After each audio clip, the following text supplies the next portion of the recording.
जय हिंद दोस्तों। कैसे हैं आप लोग? उम्मीद है अच्छे होंगे और अच्छे से स्टडी भी कर रहे होंगे। देखिए, ये जो वीडियो है ये वीडियो सहायक श्रम पदाधिकारी और श्रम निरीक्षक भर्ती 2023 का जो एग्ज़ाम है, जो अभी 24 तारीख को संभावित है एग्ज़ाम होना, उसके लिए ये जो उसके अंतर्गत आप एक सिलेबस में देखे होंगे कि श्रम विभाग से संबंधित जितने भी जानकारियां, विशेष जानकारियां हैं, उन सबको भी पूछा गया है। वहां से आपको 15 नंबर का प्रश्न पूछा जाता है। ठीक है, मतलब ये जो आपको यहाँ पे जो दिख रहा है ये पूरा टॉपिक, इसके अंदर से आपको 15 नंबर के प्रश्न आएंगे। और ये जो सिलेबस में ये जो टॉपिक है ना, ये इसी साल जोड़ा गया है, मतलब ये नया जोड़ा गया है। इसमें नया एक तरीके से ये अलग से टॉपिक जोड़ा गया है। तो इस तरीके से हम लोग इसमें देखेंगे कि हम लोग को क्या क्या पढ़ना है और क्या किस तरीके से पढ़ना चाहिए, कितना इम्पोर्टेंट चीज़ें हैं इसमें। तो वो सारी चीज़ें मैं इस वीडियो में आपको बताऊंगा। श्रम विधि इतिहास, महिला बच्चों के संबंध में जो भी, और ये साथ ही साथ ये मजदूरी जो कानून वगैरह जो विशेष हैं, जो इम्पोर्टेंट है उसको, उसके बाद से वेतन भुगतान, ये सारी चीज़ें, मतलब हम लोग जो पूरा सिलेबस में उन सबको देखेंगे। उसके साथ ही साथ जो संभावित प्रश्न जो आ सकते हैं, जो हम लोग पढ़ेंगे इतना, उसमें से किस तरीके से प्रश्न बन सकता है, इंपॉर्टेंट प्रश्न, तो उन प्रश्नों को भी हम लोग इसमें देखने वाले हैं। ठीक है, बहुत बेहतर वीडियो होगा। आप जरूर एक बार थोड़ा सा हिम्मत करके देखने की कोशिश कीजिए, थोड़ा सा समय यहाँ पे इन्वेस्ट कीजिए, आपको बेहतर चीज़ें मिलेंगी। बहुत अच्छे से आपका तैयारी होगा, क्योंकि यूट्यूब में अभी भी इस तरीके का वीडियो नहीं बना है। ठीक है, केवल स्टोरी बता रहे हैं, स्टोरी बताने से नहीं होगा। यहाँ पे आपका जो प्रश्न बनता है वो फैक्ट तरीके से बनता है, तो आप स्टोरी पढ़ करके क्या करेंगे? चलिए देखते हैं, फिर आप खुद देखना। अगर अच्छा लगता है तो जरूर चैनल को सपोर्ट करेंगे, तो फिर मैं इसका दूसरा वीडियो लेकर के आऊँगा। ठीक है, दूसरा वीडियो लेकर के आऊँगा। लाइक कमेंट सब्सक्राइब तो करना ही है, क्योंकि उसके लिए आपको तभी जा करके वीडियो जो है तुरंत आपको मिलेगा, उसका नोटिफिकेशन मिलेगा। लेकिन लाइक कमेंट करके बताते हैं तो एक थोड़ा ज़्यादा मोटिवेशन आता है काम करने के लिए, आपके लिए। देखिए, सबसे पहले हम लोग देखेंगे इसमें भारत में श्रम एवं औद्योगिक विकास, यानी कि एक तरीके से हम लोग धीरे धीरे क्या करेंगे, इतिहास, हिस्ट्री थोड़ा सा देखते हुए आगे बढ़ेंगे। हिस्ट्री भी हम लोग कहानी नहीं पढ़ना है, कोई मतलब का नहीं है, हम लोग को फैक्ट चीजें पढ़नी है इतिहास के साथ में। ठीक है, ताकि हम लोग उसको अच्छे से याद रख सकें, क्योंकि देखिए ये सब जो प्रश्न है ये एग्जाम में लगभग आप देखेंगे फैक्ट ही आता है। ठीक है, आप स्टोरी कुछ पढ़ करके आप सॉल्व नहीं कर पाएंगे। देखिए, यहाँ पे हम लोग देखते हैं, सबसे पहले शुरुआत बेस बनाने के लिए, एक रिदम बनाने के लिए, सबसे पहले हम लोग समझते हैं कि यहाँ पे श्रम क्या है। देखिए, किसी कार्य को करने में लगने वाला शारीरिक और मानसिक, ठीक है, शारीरिक और मानसिक क्षमता को श्रम कहते हैं। यानी कि हम लोग किसी भी काम को कर रहे हैं। अभी मैं आपको ये जो टॉपिक है, इस टॉपिक के बारे में वीडियो बना करके लाया हूँ। तो इसमें मेरा जो मेहनत लगा, शारीरिक मेहनत लगा, मानसिक मेहनत लगा, वो श्रम है। आप अभी जो यहाँ पे पढ़ रहे हैं वो सब श्रम है। लेकिन एक चीज ध्यान रखेंगे कि श्रम भी अलग अलग होते हैं। श्रमिक कौन होता है? श्रम में देखिए, मैं ये सब चीजें हम लोग का इम्पोर्टेंट चीजें नहीं है, लेकिन अगर यहाँ पे हम लोग पढ़ रहे हैं तो इसलिए मैं आपको बता देता हूँ। श्रम में ये भी होता है कि आपको कौन से श्रम में रोजगार मिल रहा है, मतलब एक तरीके से पेमेंट मिलना।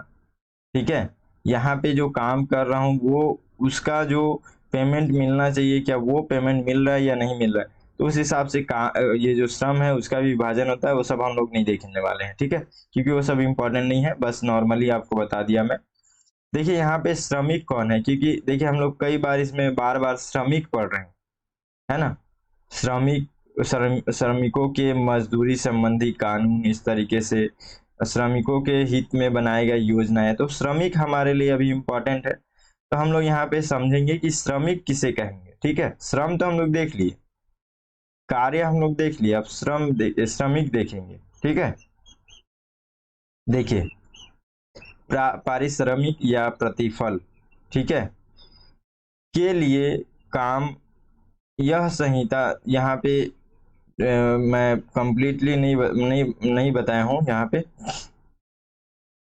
देखिए, इसको मैं थोड़ा सा व्यवहारिक तरीके से समझाना चाह रहा था कि ऐसा कोई भी व्यक्ति, ठीक है, कोई भी ऐसा व्यक्ति जो है, जो किसी काम को करता है तो उसको पारिश्रमिक मिलता है, यानी कि प्रतिफल। प्रतिफल मतलब जैसे हम लोग नहीं बोलते हैं हर एक कार्य का फल मिलता है, यानी कि पेमेंट।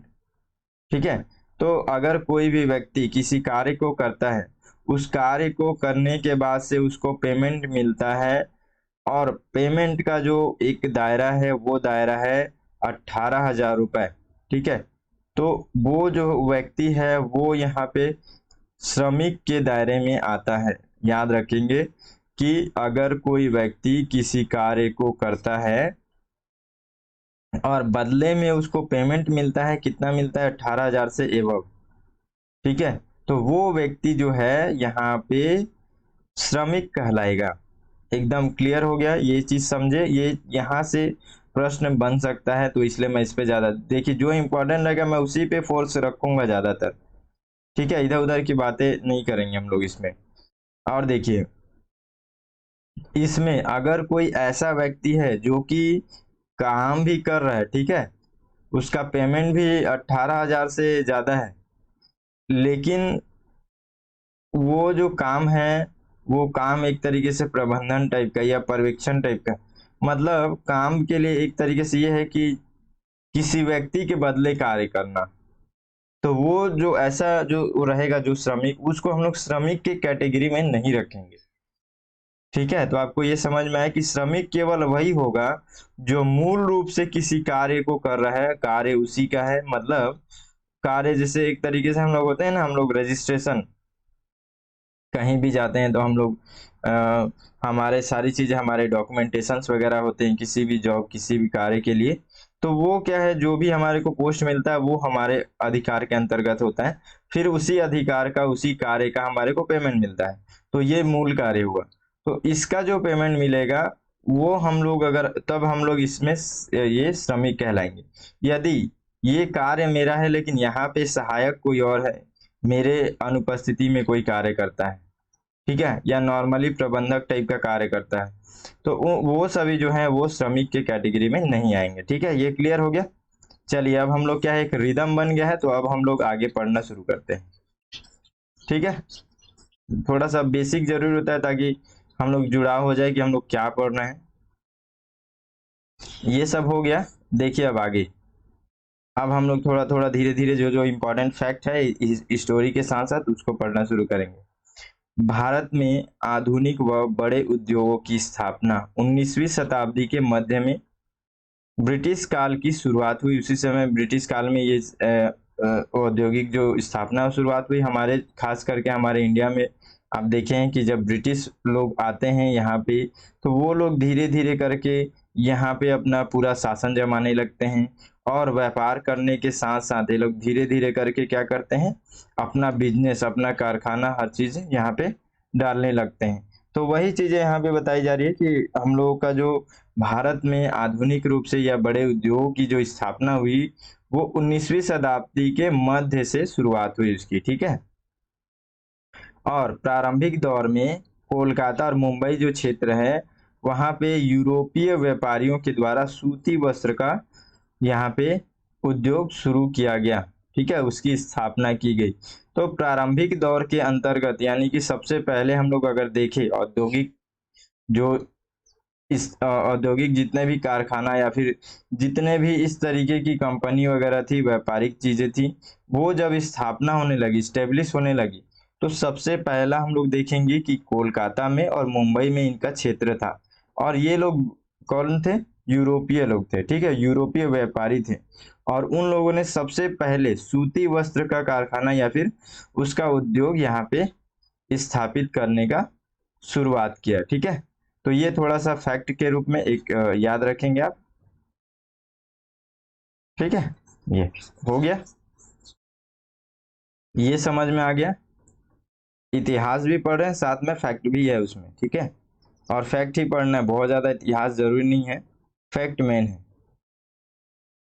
देखिए यहाँ पे अब हम लोग आगे देखते हैं कि प्रथम विश्व युद्ध के दौरान गुजरात में सूती वस्त्र, गुजरात का जो क्षेत्र था उस समय वहां पे सूती वस्त्र, बंगाल में जूट उद्योग, और उड़ीसा और बंगाल में कोयला उद्योग, असम में चाय उद्योग का विशेष विकास हुआ।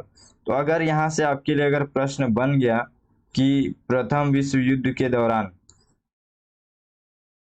यहाँ पे इस प्रथम विश्व युद्ध के दौरान हुए घटनाएं जैसे कि, या फिर जो क्षेत्र है जैसे कि गुजरात क्षेत्र है, यहाँ पे अगर बोल सकता है कि इस दौरान में यानी कि प्रथम विश्व युद्ध के दौरान में यहाँ पे डेवलपमेंट हुआ, डेवलपमेंट क्षेत्र निम्नलिखित में से कौन से संबंधित हैं या नहीं है। तो यहाँ पे मान के चलिए एरिया दे देगा और यहाँ पे आपको जो उसकी मेन विशेषता यानी कि जैसे गुजरात में सूती वस्त्र हो गया, जूट के लिए ये बंगाल में जूट उद्योग हो गया, ठीक है, उड़ीसा या बंगाल यहाँ पे कोयला, और असम में यहाँ पे चाय उद्योग दे दिया। तो कौन सा मिसमैच है नहीं है, इस तरीके का प्रश्न यहाँ से बन सकता है, ठीक है। तो इस तरीके प्रश्न आप प्रश्न हर तरीके से सोचिए। प्रथम विश्व युद्ध के दौरान निम्नलिखित में से कौन से ऐसे विशेष क्षेत्र हैं जहाँ पे एक मतलब विकास, डेवलपमेंट शुरू हुआ, औद्योगिक विकास शुरुआत हुआ वहां से, ठीक है। तो वो सभी क्षेत्र क्या क्या क्या आ जाएंगे यहाँ पे, गुजरात आ जाएंगे, बंगाल आ जाएगा यहाँ पे, उड़ीसा, फिर असम, ठीक है। अब देखिए यहाँ पे आगे देखिए, भारत में सूती वस्त्र का प्रथम कारखाना 1818 ईस्वी में कहाँ पे, कोलकाता में, और कोलकाता के समीप ये फोर्ट ग्लॉस्टर में स्थापित हुआ। मोस्ट इम्पॉर्टेंट है, ठीक है। सबसे पहले भारत में जो सूती वस्त्र का यहाँ पे सबसे पहला कारखाना जो है इस्टेब्लिश हुआ, और ये 1818 सन याद रखेंगे, क्या क्या क्या चीज के लिए था, तो सूती के लिए, और इसका जो स्थान क्या था, कोलकाता या फिर फोर्ट ग्लॉस्टर, ठीक है। मोस्ट इम्पॉर्टेंट है, आप सबसे ज्यादा यहाँ पे ध्यान देंगे इसके लिए। चलिए आगे देखते हैं। बहुत अच्छे से आप नोट्स बना सकते हैं, थोड़ा सा धैर्य रखना पड़ेगा। देखिए लेट हो गया है वीडियो लाने में, समय कम है, लेकिन ये सब लास्ट लास्ट में पढ़ने वाली चीजें हैं। सबसे मेन चीज ये भी है कि आप लोग थोड़ा सा मोटिवेट नहीं करते हैं।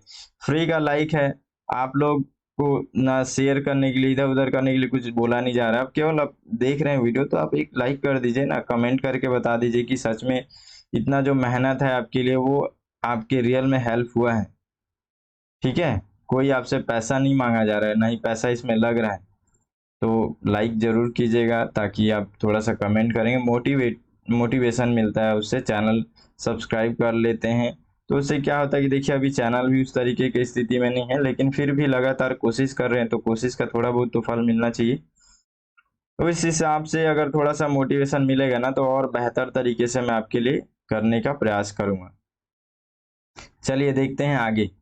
सबसे पहला यहाँ पे सफल आधुनिक सूती कपड़ा कारखाना 1818 देख लिए, यहाँ पे 1854 ईस्वी में कहाँ पे, मुंबई में हुआ। और ये पारसी उद्यमी कौन था, काउस्टनी नाना भाई डाबर के द्वारा यहाँ पे स्थापित किया गया, ठीक है। सबसे पहला सफल आधुनिक ये सूती कपड़ा कारखाना अगर इस तरीके से आया वहां पे कि सबसे पहला सफल आधुनिक सूती कपड़ा कारखाना, तो फिर 1854 ईस्वी में रखेंगे, और ये मुंबई में स्थापना हुआ इसका, ठीक है। पारसी उद्यमी थे, क्या नाम था, काउस्टनी नाना भाई डाबर। नाना भाई डाबर आप इतना याद रख लेंगे तो आपको याद रहेगा, ठीक है। धीरे धीरे हम लोग हर चीजें पढ़ेंगे, बस थोड़ा सा धैर्य रखिए। देखिए आगे देखते हैं। विश्व में सबसे पहले आधुनिक रूप से सीमेंट का निर्माण 1824 ईस्वी में ब्रिटेन के यहाँ पे पोर्टलैंड नामक स्थान पर किया गया था। नॉर्मली याद रखेंगे, हो सकता है वर्ल्ड के लेवल पे अगर भी पूछ सकता है तो पूछ लेगा, ठीक है। उसके बाद से देखिए, भारत में आधुनिक ढंग से सीमेंट बनाने का पहला कारखाना यहाँ पे 1904 में मद्रास में स्थापित हुआ, ठीक है। मोस्ट इम्पॉर्टेंट है, यहाँ पे याद रखेंगे, भारत में आधुनिक ढंग से सीमेंट बनाने का पहला कारखाना जो है वो 1904 में मद्रास में स्थापित हुआ था। ठीक है, चेन्नई, मद्रास अभी पहले का नाम था। चलिए आगे देखते हैं। भारत में लौह इस्पात का प्रथम आधुनिक कारखाना 1907 में, ठीक है, कहाँ? सागची, झारखंड के क्षेत्र में। कहाँ पे? किसके द्वारा? टाटा कंपनी निजी क्षेत्र के द्वारा भारत के प्रथम जूट मिल, यहाँ पे जूट मिल, ये सब भारत के क्षेत्र में है। ठीक है, ये भारत के अंतर्गत है, भारतीयों के द्वारा किया गया है। तो सबसे पहला यहाँ पे लोहे का आधुनिक कारखाना जो है वो 1907 में सागची, झारखंड में, और यहाँ पे टाटा कंपनी के द्वारा ये जूट मिल जो है यहाँ पे 1855 कोलकाता में, यहाँ पे रिसरा के निकट, ठीक है, रिसरा में स्थापित किया गया। मतलब रिसरा क्षेत्र है कोलकाता के अंतर्गत, तो वहां पे स्थापित किया गया। सबसे देखिए यहाँ पे थोड़ा सा मैं आपको क्लियर करता हूँ। जो लोहा है, लोहा को याद रखेंगे कि लोहा जो है पहली बार भारत में आधुनिक रूप से उसका कारखाना जो है 1907 में सागची, झारखंड में। उसके बाद से टाटा कंपनी के द्वारा यहाँ पे जूट मिल जो है, ये मतलब दोनों ही है यहाँ पे भारत। ये जो लौह इस्पात है ये झारखंड में टाटा कंपनी के द्वारा ही हुआ, और ये भारत में यहाँ पे जूट मिल जो है 1855 जो कोलकाता है, ये कोलकाता के अंतर्गत हम लोग मानेंगे, उतना ज्यादा तो डीप नहीं पूछेगा। तो ये जो जूट मिल है 1855 में कोलकाता में स्थापित किया प्रथम बार। ठीक है, और लौह इस्पात यहाँ पे आधुनिक कारखाना जो 1907 सागची, झारखंड का है, तो यहाँ पे ये टाटा कंपनी के द्वारा स्थापित किया गया है। ठीक है, ये ध्यान रखेंगे, याद रखना है अच्छे से। आगे देखते हैं अब। इस तरीके से अभी शॉर्ट नोट्स बना लेंगे। अगर आप लोग कमेंट करेंगे, अच्छा लाइक करेंगे, तो मैं फिर आप लोगों को पीडीएफ भी इसका प्रोवाइड करा दूंगा। देखिए आगे देखते हैं। श्रमिकों के कार्यदशा व परिस्थितियों में सुधार हेतु प्रारंभिक प्रयास। ठीक है, देखिए अभी तक हम लोग ये देखे कि जब तक अगर कारखाना नहीं बनेगा, हम लोग क्या पढ़े? श्रमिकों के बारे में सारी चीजें हम लोग को पढ़ना है। तो श्रमिकों से ही तो जुड़ा हुआ है ना, जितना ये कारखाना जो है श्रमिकों से जुड़ा हुआ है। क्योंकि अगर ये ही नहीं रहेगा तो लोग काम कहाँ करेंगे, फिर उनसे संबंधित मामले कहाँ से होंगे, फिर हम लोग पढ़ेंगे कैसे, है ना? तो सबसे पहले जो उसका मेन जो बेस है वही है, कारखाना बनेगा तभी तो लोग वहाँ काम करने जाएंगे, तभी तो उन लोग के साथ दुर्व्यवहार होगा, फिर उन लोगों के लिए कानून बनेगा, और फिर कानून में बार बार बदलाव होंगे, बहुत नए नए पुराने बहुत सारे कानून बनेंगे, फिर एग्जाम आएगा, फिर हम लोग उसको पढ़ेंगे, फिर हम लोग उसका तैयारी करेंगे। ठीक है, जैसे अभी कर रहे हैं हम लोग। तो सब इस तरीके से चलता है। चलिए आगे देखते हैं। मजदूरों के जीवन और श्रम की अव्यवहारिक शर्तों के कारण से उनकी हालात सुधारने के लिए कुछ आरंभिक प्रयास यहाँ पे किए गए। क्या प्रयास किए गए? एक एक पॉइंट अब यहाँ से ध्यान से देखना है आपको। ठीक है, सबसे पहले देखिए, ब्रह्म समाजी समाज के समाज सुधारक कौन थे? ये शशिपद बनर्जी। इनके द्वारा क्या किया गया? कलकत्ता में बंगाली पटसन मजदूरों के लिए 1870 में एक मजदूर क्लब स्थापित किया गया। छत्तीसगढ़ का एग्जाम है और हम लोग बार बार ये कलकत्ता के बारे में या फिर इधर उधर का बातें पढ़ रहे हैं, तो याद रखिए कि ये इतिहास है, हिस्ट्री यहाँ पे आपके सिलेबस में पूछा गया है। तो उस समय की स्थिति हमारी इस तरीके की, राज्य विभाजन इस तरीके का कुछ नहीं था। ठीक है, उस समय का हम लोग का जो भारत था वो अलग था, तो उसका जो इतिहास है उसी तरीके से हम लोग को पढ़ना पड़ेगा। तो ऐसा मत सोचिए कि ऐसा प्रश्न नहीं बनेगा यहाँ से। ठीक है, याद रखिए यहाँ से ये शशिपद जो है, शशिपद बनर्जी कोलकाता बंगाली पटसन मजदूरों के लिए 1870 में एक मजदूर क्लब के नाम से यहाँ पे संगठन बनाते हैं। ठीक है, फिर 1874 में भारत श्रमजीवी नामक एक मासिक पत्रिका भी निकालते हैं। तो शशिपद बनर्जी के बारे में क्या याद रखना है?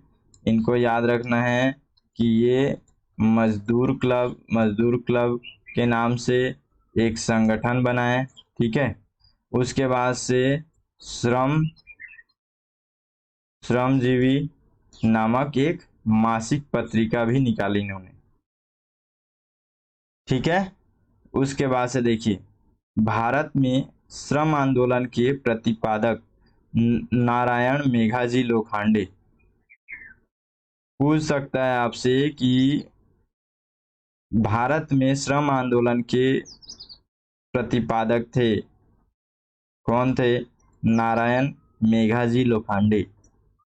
इन्होंने फूले के सहयोग से दीनबंधु नामक अंग्रेजी मराठी साप्ताहिक पत्रिका आरंभ की थी।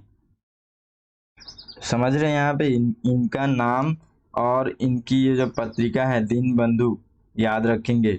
इनके सहायक कौन थे? फूले। ठीक है, जान रहे ना फूले को। चलिए आगे देखते हैं।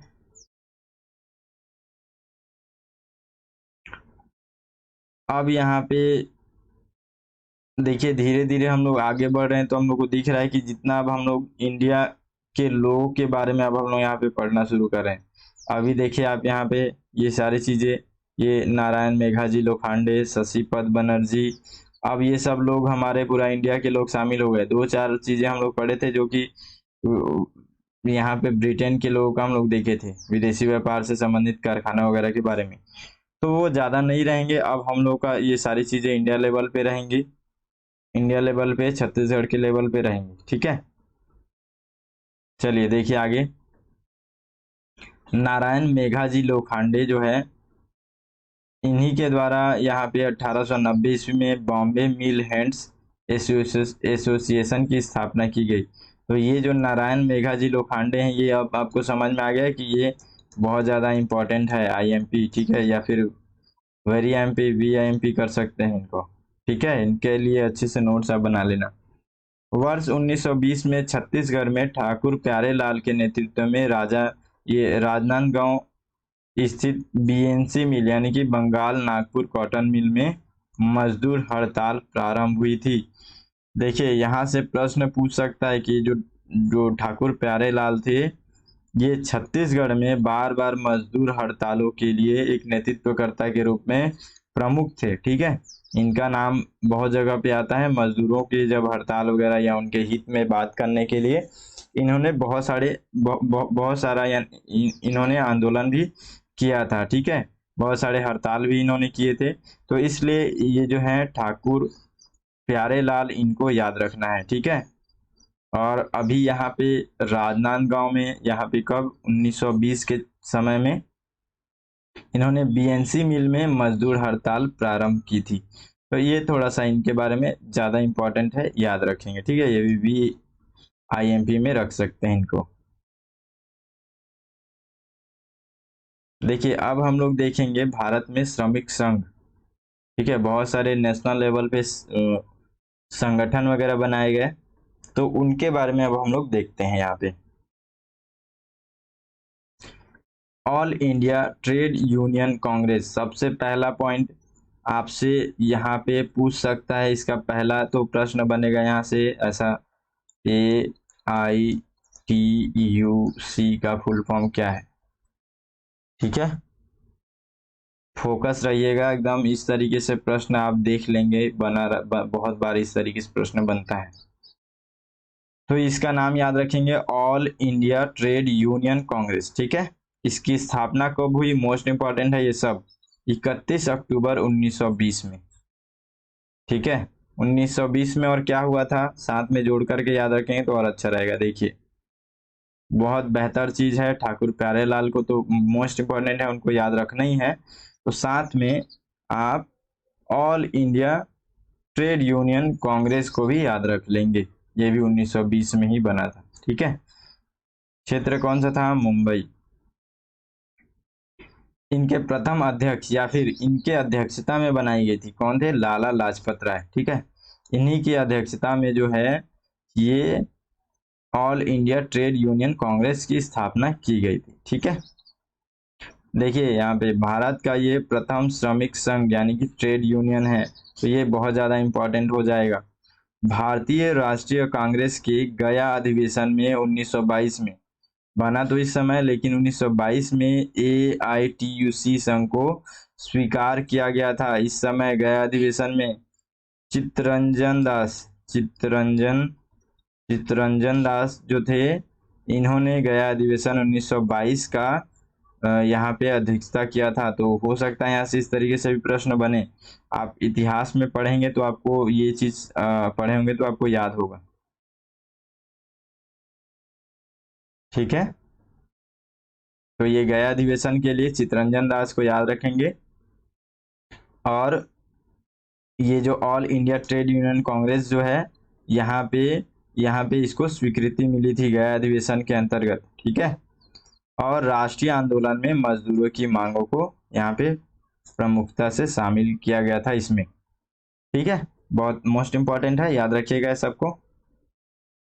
इसमें एक ही फैक्ट नहीं है, देख रहे हैं, ये 1 हो गया, 2 हो गया, यहाँ ये 3 हो गया, ये 4 हो गया, ये 5 हो गया, 5 हो गया, ये चित्तरंजन दास मान लीजिए यहाँ पे 6 प्रश्न हो गया।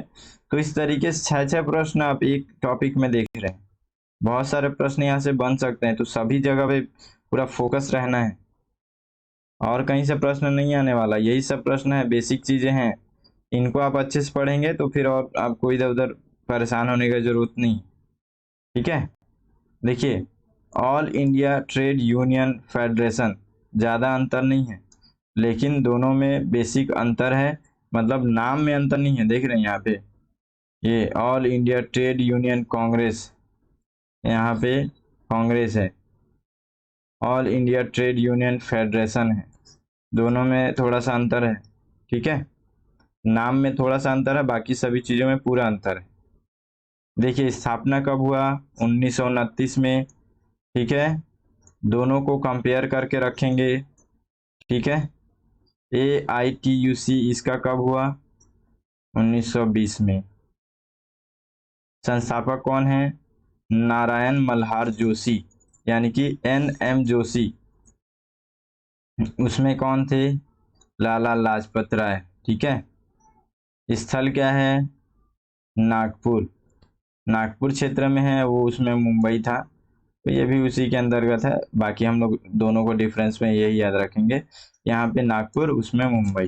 ठीक है, पूर्व में स्थापित all India trade union Congress AITUC, ठीक है, अभी जो हम लोग पढ़े वही, के उदारवादी समूह के नेतृत्व करता है NM जोशी। ये भी पहले इसमें शामिल थे, मैं अच्छे से आपको समझाऊंगा, पहले एक बार पढ़ लेते हैं। AITUC से अलग होकर के इस श्रमिक संघ का गठन यहाँ पे किया गया। NM जोशी के द्वारा इस नए श्रमिक संघ की घोषणा 1929 में all India trade union Congress के नागपुर अधिवेशन में किया गया था। इसकी अध्यक्षता कौन की यहाँ पे किसने किया था? जवाहरलाल नेहरू ने किया था। ठीक है, देखिए क्या हुआ, अच्छे से समझिएगा। सबसे पहले इससे भी पहले आप जानते हैं कि नरम दल गरम दल वाला कहानी स्टोरी में हम लोग अगर जाए इतिहास में, ठीक है, 1905 में जब आप देखे होंगे कि यहाँ पे जब स्वदेशी वाला कहानी थोड़ा ज़्यादा चला, ठीक है, लोग अब स्वदेशी की मतलब विदेशी कपड़े को जलाना, इस तरीके से आंदोलन यहाँ पे शुरू हुआ 1905 में। फिर वहीं से धीरे धीरे करके इन लोगों ने क्या क्या किया, जो अपना एक संगठन था उसमें 2 गुटों में बट गए, नरम हो गए एक हो गए गरम दल। ठीक है, उसी को हम लोग उदारवादी भी कहते हैं, ये नरम दल को उदारवादी कहते हैं। तो क्या हुआ, जब ये सब लोग मिल करके सबसे पहले 1920 में एक संगठन बनाए, सबको लिंक जोड़ करके रखेंगे तो ही आपको ज़्यादा अच्छे से याद रहेगा, नहीं तो याद नहीं रहेगा, इसलिए मैं थोड़ा सा आपको इस तरीके से समझा रहा हूँ। AITUC यानी कि all India trade union Congress. तो ये क्या किया गया, दोनों साथ में मिल करके इसका संगठन, इस संगठन को बनाए 1920 में। लेकिन आगे चल करके क्या हुआ, ये नरम दल वाले यानी कि उदारवादी दल के नेता कौन थे? NM जोशी। ये जो थे, इन्होंने क्या किया, हो सकता है कुछ ना कुछ विवाद हुआ होगा, फिर इन्होंने 1929 9 साल बाद खुद से एक और संगठन उसको अलग से बना दिए, और फिर ये क्या किया इसमें 1929 में फिर इन्होंने all India trade union federation बना दिया इन्होंने, ठीक है, AITUF,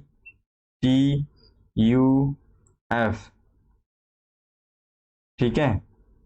तो इस तरीके से ये फेडरेशन हो गया AITUF। इन्होंने थोड़ा सा चेंजेस करके एक और संगठन बना दिया, लेकिन ये जो संगठन है इस संगठन में आप देखेंगे कि इसको नागपुर अधिवेशन में 1929 में नागपुर अधिवेशन में जिसकी अध्यक्षता कौन कर रहे थे, जवाहरलाल नेहरू, तो इन्होंने उस समय स्वीकृति दी। तो दोनों में अलग अलग लोग हैं, उसमें चित्तरंजन दास थे, इसमें यहाँ पे जवाहरलाल नेहरू जी हैं, ठीक है। तो ये थोड़ा सा डिफरेंस देख करके याद रखेंगे। चलिए अब आगे देखते हैं। देखिए श्रम कानूनों का इतिहास, हम लोग तो इतिहास ही पढ़ रहे हैं, लेकिन एक इसमें भी अलग है, आप देखेंगे अपने वो सिलेबस में भी आपको इस तरीके से दिखेगा। तो इसके अंतर्गत जो इतिहास है, जो फैक्ट है, उसको हम लोग देखते हैं थोड़ा सा, ठीक है। देखिए कारखाना अधिनियम यहाँ पे 1881। कारखाना का मतलब ऐसा कुछ नहीं है, ठीक है, श्रम का ही है। और कारखाना के अंतर्गत जितने भी कारखाना अधिनियम में क्या रहेगा, जितने श्रमिक चीजें हैं उन्हीं के लिए रूल रहेंगे, है ना। तो मैं इसको विस्तार से आपको नहीं बता रहा हूँ, क्योंकि हम लोगों को विस्तार से किसी चीज की जरूरत ही नहीं है।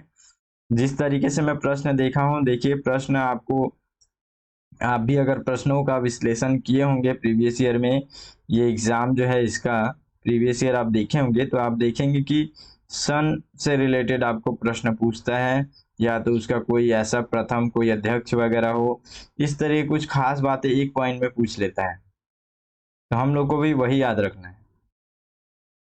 सबसे पहला प्रश्न आपको यहाँ से बन सकता है कि कारखाना अधिनियम जो है वो किस सन में स्थापित किया गया था, सबसे प्रथम कारखाना अधिनियम, तो 1881, ठीक है, ये पहला प्रश्न आपको बनने की संभावना है। दूसरा, प्रथम कारखाना अधिनियम के गवर्नर जनरल उस समय कौन थे, तो कौन थे, ये लॉर्ड रिपन, ठीक है। तो इस रिपन को याद रखना है, ठीक है। और देखिए इसका उद्देश्य मैं जोड़ दिया हूँ क्योंकि थोड़ा बहुत हिंट रहे माइंड में तो हम लोग को याद रहेगा। तो यहाँ पे है बाल श्रमिकों का संरक्षण एवं स्वास्थ्य सुरक्षा।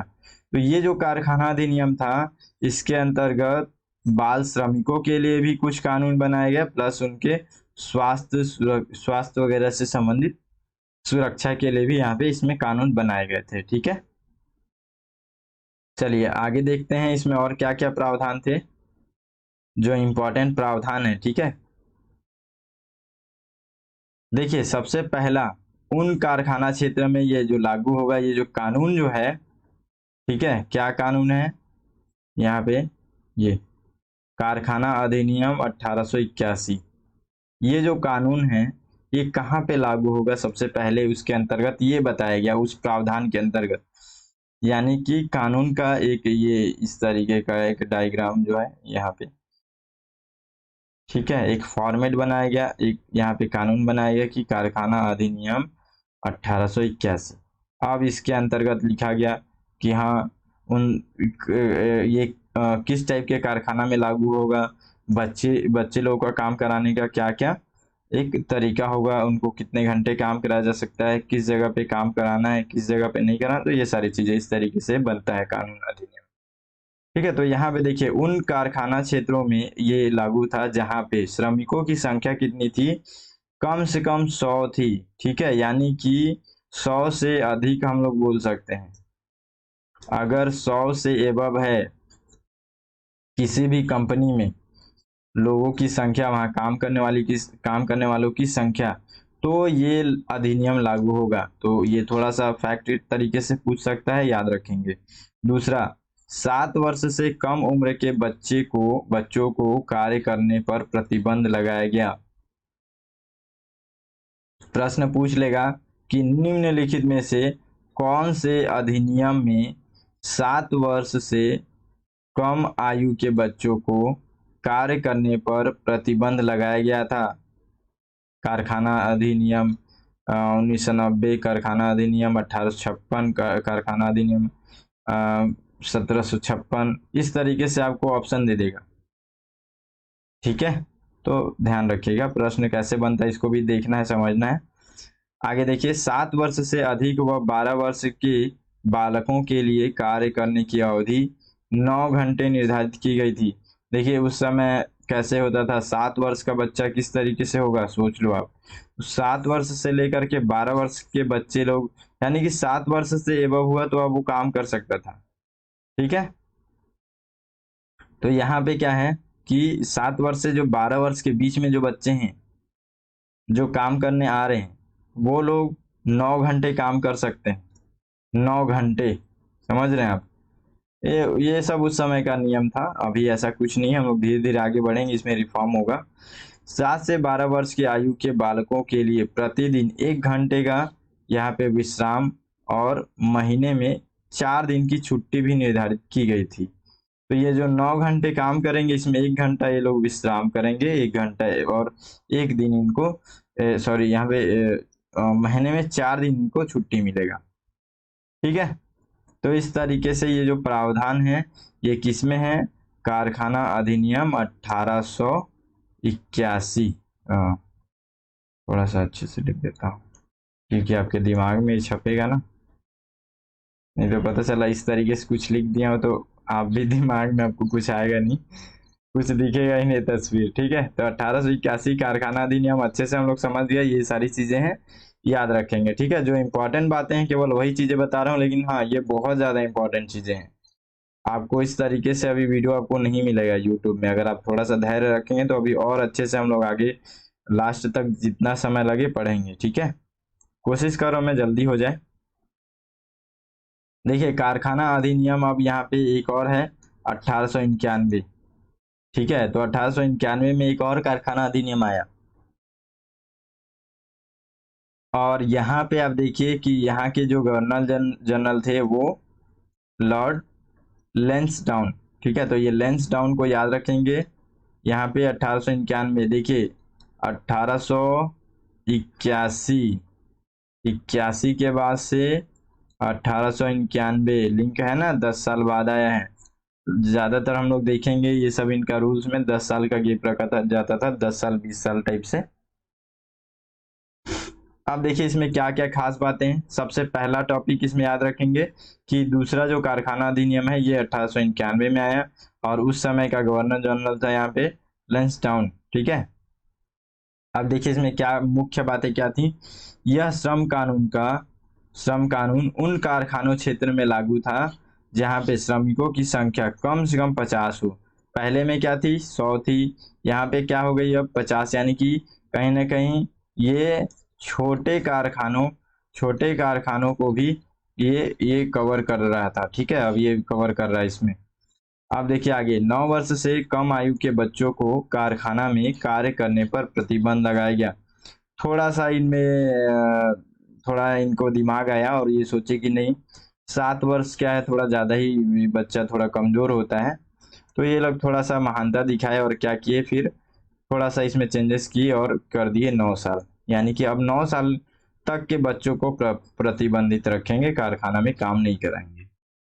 देखिए दोनों जितने कभी भी आप पढ़ें तो लिंक जोड़ करके ही पढ़ें, तभी आपको याद रहेगा, इसलिए मैं आपको बार बार पीछे से पकड़ के रखा हुआ हूँ। ठीक है, ताकि आपको याद रहे अच्छे से, कंफ्यूजन ना हो दोनों में। ठीक है, आगे देखिए, 9 से 19 वर्ष की आयु वर्ग के जो बच्चे रहेंगे उनको कार्य करने की अवधि अब यहाँ पे 7 वर्ष हो गई, जबकि पिछला कारखाना अधिनियम था उसमें क्या था, 9 घंटे थी, 9 घंटे, और यहाँ पे अभी अब ये क्या कर दिया गया, थोड़ा सा कम कर दिया गया, महानता दिखा करके क्या किया गया, यहाँ पे 7 घंटे कर दिया गया।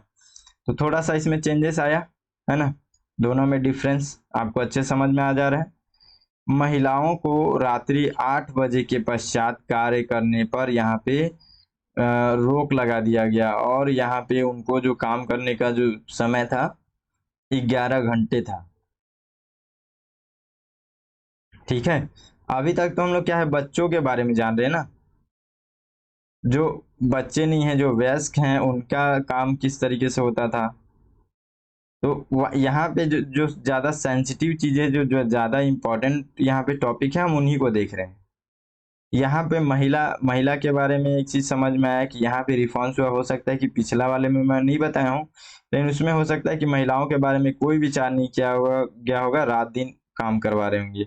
यहाँ पे थोड़ा सा रिफॉर्म हुआ और यहाँ पे क्या हुआ कि अब 8 बजने के बाद से फिर जो महिलाएं हैं वो काम नहीं करेंगी, लेकिन दिन भर ये लोग 11 घंटे काम करेंगे। ठीक है, तो इस तरीके का ये प्रावधान था कारखाना अधिनियम 1891 में। अभी और आएगा, चलिए आगे देखते हैं। अब देखिए कारखाना अधिनियम 1811, तो लगातार जो है यहाँ पे कारखाना अधिनियम आ रहा है, यही हिस्ट्री है श्रम कानूनों का। सबको ध्यान रखेंगे, अभी और भी यहाँ पे कानून आएंगे, ठीक है, अधिनियम आएंगे। ठीक है, जो इम्पोर्टेंट है उन्हीं को रखा हूँ, ज़्यादा नहीं है। अब देखते हैं कि इस समय जो गवर्नर जनरल थे कौन थे। हार्डिंग, ठीक है। हार्डिंग को याद रखेंगे, कब, 1911 के समय में। ठीक है, जब कारखाना अधिनियम 1911 आया, उस समय के गवर्नर जनरल हार्डिंग थे।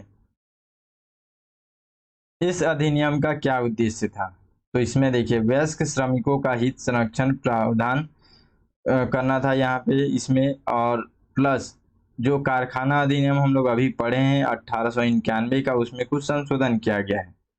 ठीक है, उसमें कुछ संशोधन किया गया और कुछ बदल करके लाया गया। देखिए क्या है, पुरुषों के कार्य करने की अवधि 12 घंटे प्रतिदिन यहाँ पे निश्चित की गई। कम आयु के बालकों को के रात्रि यहाँ पे कार्य करने पर प्रतिबंध लगा दिया गया। तो इस तरीके से थोड़ा बहुत नॉर्मल एक संशोधन किया गया। ठीक है, यानी कि देख रहे हैं आप, पुरुषों को भी मतलब 12 घंटे, मतलब इससे पहले 14-15 घंटे काम करवाते होंगे, है ना, रात दिन एक करके काम करवाते होंगे। अभी यहाँ पे एक निश्चित कर दिया गया कि 12 घंटे काम करना है। तो इस तरीके से कारखाना अधिनियम 1911 में चेंजेस किया गया।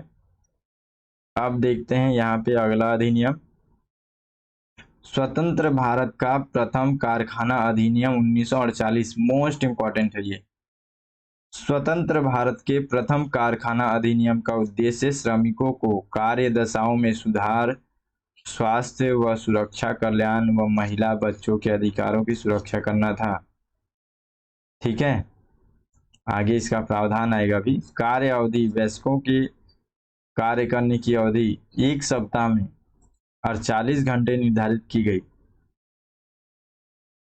साप्ताहिक अवकाश को भी लागू किया गया। देखिए आपको यहाँ पे एक हफ्ते में 48 घंटे, ठीक है, आपको आसानी भाषा में यहाँ पे भी लिख सकता था, इस तरीके से भी हो सकता है कि 24 घंटे में, यानी कि एक दिन में हम लोग बोले तो 8 घंटे निर्धारित की गई। पहले 12 घंटा थी, तो 12 घंटे में आपको यहाँ पे 8 घंटा, बहुत ज़्यादा चेंजेस आ रहा है। तो अब हर दिन व्यक्ति जो है हफ्ते में 6 दिन काम करेगा और डेली 8 घंटे काम करेगा। पहला, सबसे मोस्ट इम्पॉर्टेंट है ये, पहला स्वतंत्र भारत में, ठीक है, स्वतंत्र भारत में ये पहला प्रथम कारखाना अधिनियम है। जब हम लोग स्वतंत्र हुए उसके बाद से हम लोगों ने अपने हिसाब से अधिनियम बनाया। तो उसमें ये रूल रखा कि अब जो है कारखाना में काम करने वाले वयस्क व्यक्ति हैं वो केवल 8 घंटे काम करेंगे और हफ्ते में केवल 6 दिन काम करेंगे। ठीक है, चलिए आगे।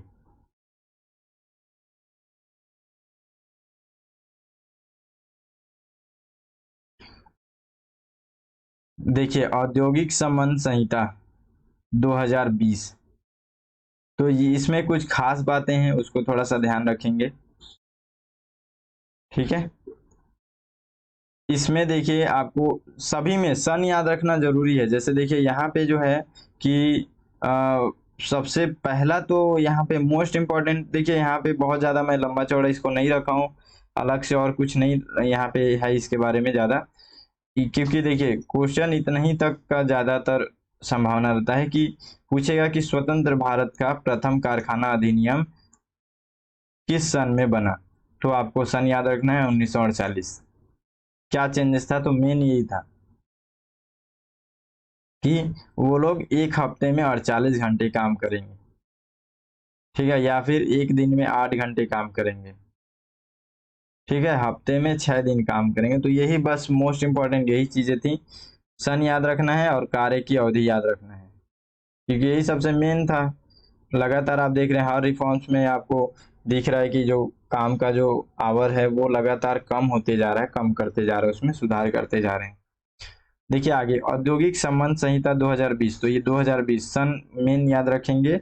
उसके बाद से कुछ खास खास बातें, जैसे देखिए यहाँ पे श्रम संघ अधिनियम 1926 और औद्योगिक रोजगार स्थायी आदेश, ये अधिनियम है 1946 का, और औद्योगिक विवाद अधिनियम 1947, इन सभी को समाप्त कर दिया गया इस संहिता के अंतर्गत, इसको लाने के बाद से। और इस संहिता के अंतर्गत क्या क्या प्रावधान किया गया, देखिए सबसे पहला तो श्रमिक की परिभाषा बनाई गई यहाँ पे।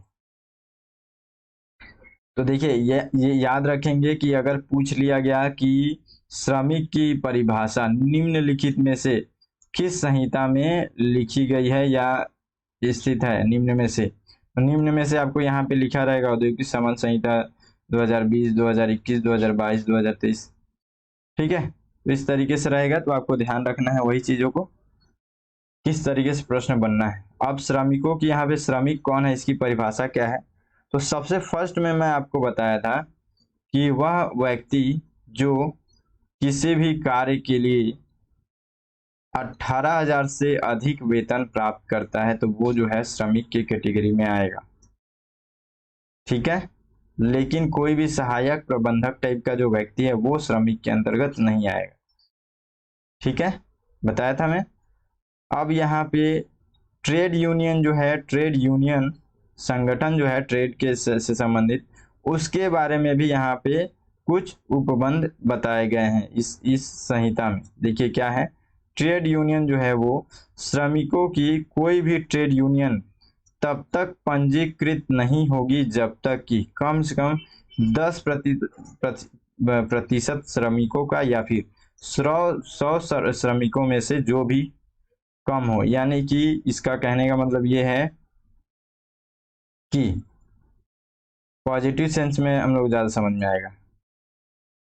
ट्रेड यूनियन यदि आपको बनाना है तो आपके जितने भी श्रमिक हैं उनमें उनका 10% श्रमिक होना चाहिए, ठीक है, सबसे पहला, तभी वो पंजीकृत होगा ट्रेड यूनियन के रूप में, ठीक है। या फिर कम से कम लोगों के बीच, यानी कि उनमें 100 श्रमिक यानी कि एग्री होना चाहिए, ऐसे समझ लो 10% या तो एग्री हैं या तो 100 जो श्रमिक हैं, 100 श्रमिक जो हैं वो एग्री होने चाहिए पंजीकृत होने के लिए, तब जाकर के आपका ये ट्रेड यूनियन बनेगा, ठीक है।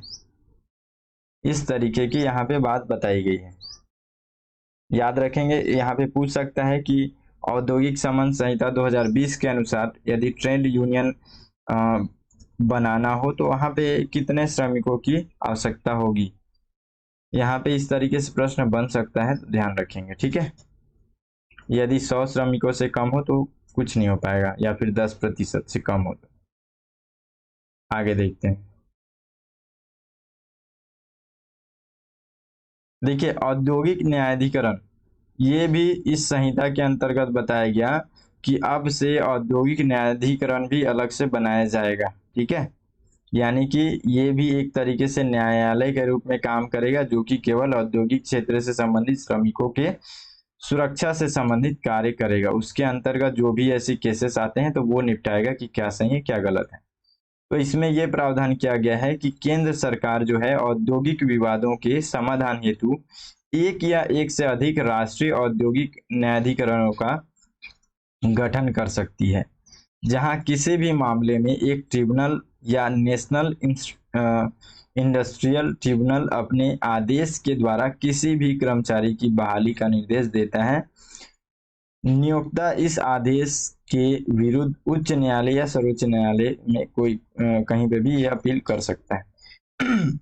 देखिए इसका क्या मतलब है कि ये जो संहिता है, ये संहिता का कहना ये है कि एक हमारे लिए एक ये जो श्रम क्षेत्र जो है, श्रम का क्राइटेरिया है, जिसमें श्रमिक है, कारखाना है, कार्य है, तो उनसे संबंधित कोई भी ऐसा विवाद हो तो उसको हम लोग क्या करें, न्यायालय में और बोझ ना बढ़ा करके खुद हम लोग एक, यानी कि खुद हम लोग एक क्या करें, श्रम न्यायालय स्थापित करें। कहने का मतलब यही है। कौन करेगा इसको? इसको करेगा केंद्र। ठीक है, केंद्र करेगा। ठीक, जब कभी विवाद होगा तो ये जो संहिता जो है ये 2020 का, ये भी कहता है कि ठीक है, ये अगर न्यायालय से व्यक्ति संतुष्ट नहीं हुआ, परफेक्टली उसको एक सेटिस्फेक्शन नहीं मिला, तो वो फिर अपने राज्य के उच्च न्यायालय जा सकता है या तो सर्वोच्च न्यायालय भी जा सकता है। लेकिन सबसे पहले जो होगा वो श्रम न्यायालय में उसका अच्छे से समाधान करने की कोशिश किया जाएगा। मामला अगर आगे बढ़ता है तो फिर उसको सर्वोच्च न्यायालय, उच्च न्यायालय जा सकते हैं। ठीक है, चलिए आगे। इस संहिता में हड़ताल अगर आप करते हैं तो हड़ताल की नियम भी बताए गए हैं। देखिए, प्रश्न सीधा साधा ऐसा भी पूछ सकता है कि हड़ताल से संबंधित शर्तों के लिए निम्नलिखित में से कौन सा संहिता में इसका मतलब एक तरीके से वर्णन किया गया है, या फिर हड़ताल के लिए कितने दिन के भीतर हम लोगों को जो है वो मजदूरी या सूचना देना चाहिए।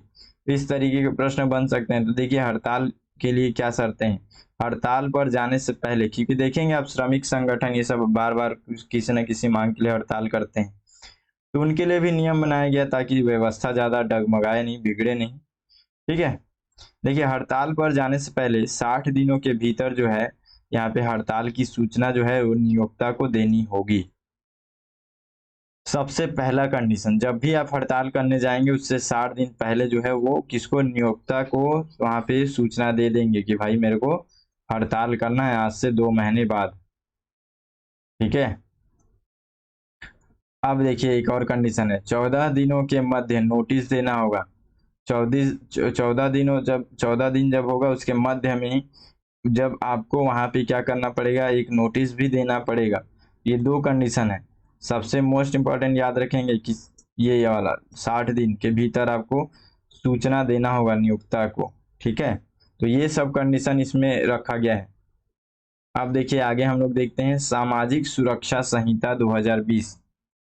ठीक है, इसमें देखिए यह संहिता जो है सामाजिक सुरक्षा से संबंधित पूर्व के 9 कानूनों को प्रतिस्थापित करती है। ठीक है, बहुत सारे और कानून थे इसमें जो हट गए हैं, उस सबको मर्जअप कर करके इसी में रख लिया गया है। ठीक है, इनमें कर्मचारी भविष्य निधि अधिनियम 1952 शामिल था, मातृत्व लाभ अधिनियम 1961 और असंगठित श्रमिक सामाजिक सुरक्षा अधिनियम 2008, ये सब इसी में सम्मिलित है जो कि अभी मर्ज हो गए हैं। ठीक, आगे देखिए सामाजिक सुरक्षा कोष। एक ये जो सामाजिक सुरक्षा संहिता जो है इसके अंतर्गत सबसे मोस्ट इम्पॉर्टेंट जो ये प्रावधान है, मैं इसी को हाईलाइट कर रहा हूँ यहाँ पे, यही मेन हम लोग अगर पूछा जाए तो बनने की संभावना है। प्रश्न यहाँ से बन सकता है कि सामाजिक सुरक्षा कोष जो है, यहाँ से प्रश्न बने कि ये प्रावधान किस में किया गया है। ठीक है, तो यहाँ पे सामाजिक सुरक्षा कोष जो है वो क्या करेगा, देखिए केंद्र सरकार के द्वारा असंगठित श्रमिकों, अस्थायी श्रमिकों और प्लेटफॉर्म श्रमिकों के लिए इस प्रकार के कोष की स्थापना करेगी। कौन करेगी? केंद्र सरकार। राज्य सरकारें असंगठित श्रमिकों के लिए अलग से सामाजिक सुरक्षा कोष की स्थापना या प्रशासन करेगी। तो इस तरीके से पूछा जा सकता है कि संगठित या असंगठित श्रमिकों के लिए सामाजिक सुरक्षा कोष का निर्माण करने का अधिकार किसके पास है? केंद्र सरकार, राज्य सरकार, दोनों में से दोनों। ठीक है, या फिर दोनों में से कोई नहीं। तो इस तरीके से आप भी सोच सोच करके पढ़िएगा ताकि और मजा आए पढ़ने में और पता भी चले कि हाँ इस ऐसा प्रश्न भी बन सकता है। देखिए आगे देखते हैं राष्ट्रीय सामाजिक सुरक्षा बोर्ड उपयुक्त तीनों श्रेणियों के श्रमिकों के कल्याण हेतु और उनके लिए योजनाओं की अनुशंसा व निगरानी करने के लिए यहाँ पे इस बोर्ड का गठन किया जाएगा। यानी कि ये जो राष्ट्रीय सामाजिक सुरक्षा बोर्ड है और ये सामाजिक सुरक्षा कोष है, ये दोनों इस संहिता के अंतर्गत बनाए जाएंगे। ठीक है, सामाजिक सुरक्षा कोष के अंतर्गत तीन, ये देखिए तीन श्रेणियां जो है, ये कौन तीन तीन श्रेणी है, यही है असंगठित श्रमिक, अस्थायी श्रमिक, प्लेटफॉर्म श्रमिक, ये तीन लोग, ठीक है। तो इन तीन लोगों के लिए एक पहला बनाया जाएगा यहाँ पे सामाजिक सुरक्षा कोष, ठीक है। दूसरा बनाया जाएगा राष्ट्रीय सामाजिक सामाजिक सुरक्षा बोर्ड, ठीक है। ये दो चीजें बनाई जाएंगी। जो सामाजिक सुरक्षा कोष रहेगी, इसमें क्या होगा कि जो भी मजदूर हैं उनको अगर किसी भी तरीके से उनको आवश्यकता पड़ती है किसी सहायता के लिए, तो यहाँ पे इनके लिए ये काम किया जाएगा, ठीक है। ये सामाजिक सुरक्षा के अंतर्गत उनको सहायता दी जाएगी। जबकि यहाँ पे दूसरा जो है, इनके लिए जो भी योजनाएं वगैरह, एक तरीके से सेफ्टी गार्ड का काम करेगा। इनके लिए कोई योजनाएं हैं, उनके लिए वो जो लाभ मिल रहा है उनको मिल रहा है कि नहीं, इनके लिए सही तरीके से जितने भी व्यवस्थाएं हैं वो सही से हो रही है कि नहीं हो रही, ये देख रेख करेगा राष्ट्रीय सामाजिक सुरक्षा बोर्ड, ठीक है। तो इन दोनों का प्रावधान जो है वो सामाजिक सुरक्षा संहिता 2020 के अंतर्गत किया गया है। बस मेन बात यही यहाँ पे है, ठीक है। चलिए आगे देखते हैं। देखिए, आजीविका सुरक्षा व स्वास्थ्य कार्यदशा संहिता 2020, जितना भी मैं आपको बता रहा हूँ ना, आप नोट्स जरूर बना लीजिए। अभी आपको लग रहा होगा ऐसे दिमाग में दही बन रहा होगा, लेकिन आप जब उसको एकदम क्लियर लिखते जाएंगे, पढ़ते जाएंगे, लिखते जाएंगे, 2-3 बार पढ़ेंगे तो आपको सब चीज क्लियर दिखने लगेगा, ठीक है। मैं तो वीडियो बना रहा हूँ तो जितना जल्दी हो सके कंप्लीट करना है, तो इसलिए आपको एक साथ सभी चीजों को बता रहा हूँ। आप नोट्स बनाएंगे तो आप अलग तरीके से बनाएंगे सभी चीजों को, ठीक है। देखिए इसको, आजीविका सुरक्षा स्वास्थ्य और कार्यदशा संहिता 2020, यह संहिता स्वास्थ्य सुरक्षा कार्यदशाओं में विनियमित करने वाले 13 वर्तमान अधिनियमों का समेकन करती हैं। 13 अधिनियमों को एक ही साथ इसी में ऐड हो गया हो। इनमें कारखाना अधिनियम 1948, खान अधिनियम 1952, ठेका श्रम विनियमन एवं उत्सादन अधिनियम 1970, तो इस तरीके से करके 13 अधिनियम जो है एक ही में मर्ज हो गए हैं। यह संहिता जो है दैनिक काम के लिए प्रतिदिन 8 घंटे की अधिकतम सीमा निश्चित करती है।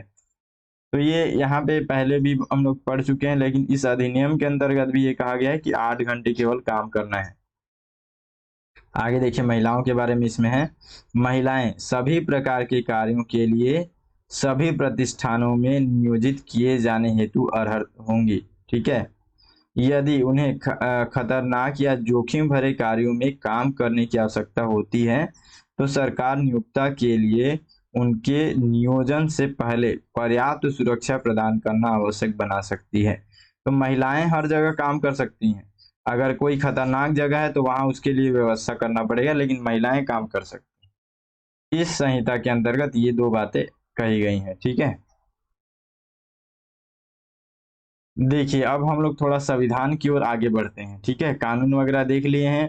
देखिए अगर आप रियल में आपको अच्छा लगेगा, सपोर्ट करेंगे, हिम्मत बढ़ाएंगे, लाइक सब्सक्राइब करते हैं, कमेंट करते हैं, तो फिर मैं आपके लिए तुरंत कल के डेट में आपका इसका दूसरा पार्ट लेके आऊंगा और पूरा कंप्लीट कर दूंगा फिर, ठीक है, जो भी बचा कुचा रहेगा। तो देखिए थोड़ा सा मोटिवेट कीजिए, आपको जिस तरीके से मैं हेल्प करके मोटिवेट कर रहा हूँ आप भी उस तरीके से करेंगे, आपके लिए तो कोई मेहनत का ज़्यादा है नहीं, ठीक है। सही चीज़ें हैं तो बिल्कुल आपको करना चाहिए। चलिए देखते हैं भारतीय संविधान में श्रम संबंधी प्रावधान। तो अब हम लोग देखेंगे यहाँ पे श्रम के बारे में, ठीक है। श्रम के बारे में संविधान में क्या कहा गया है। सबसे पहला एकदम मोस्ट इंपॉर्टेंट, संविधान के अंतर्गत जो है श्रम को समवर्ती सूची में रखा गया है। समवर्ती सूची, देखिए हमारे पास 3 सूचियां हैं, ठीक है। क्या क्या है, राज्य सूची, ठीक है, केंद्र की सूची, और एक होता है समवर्ती सूची,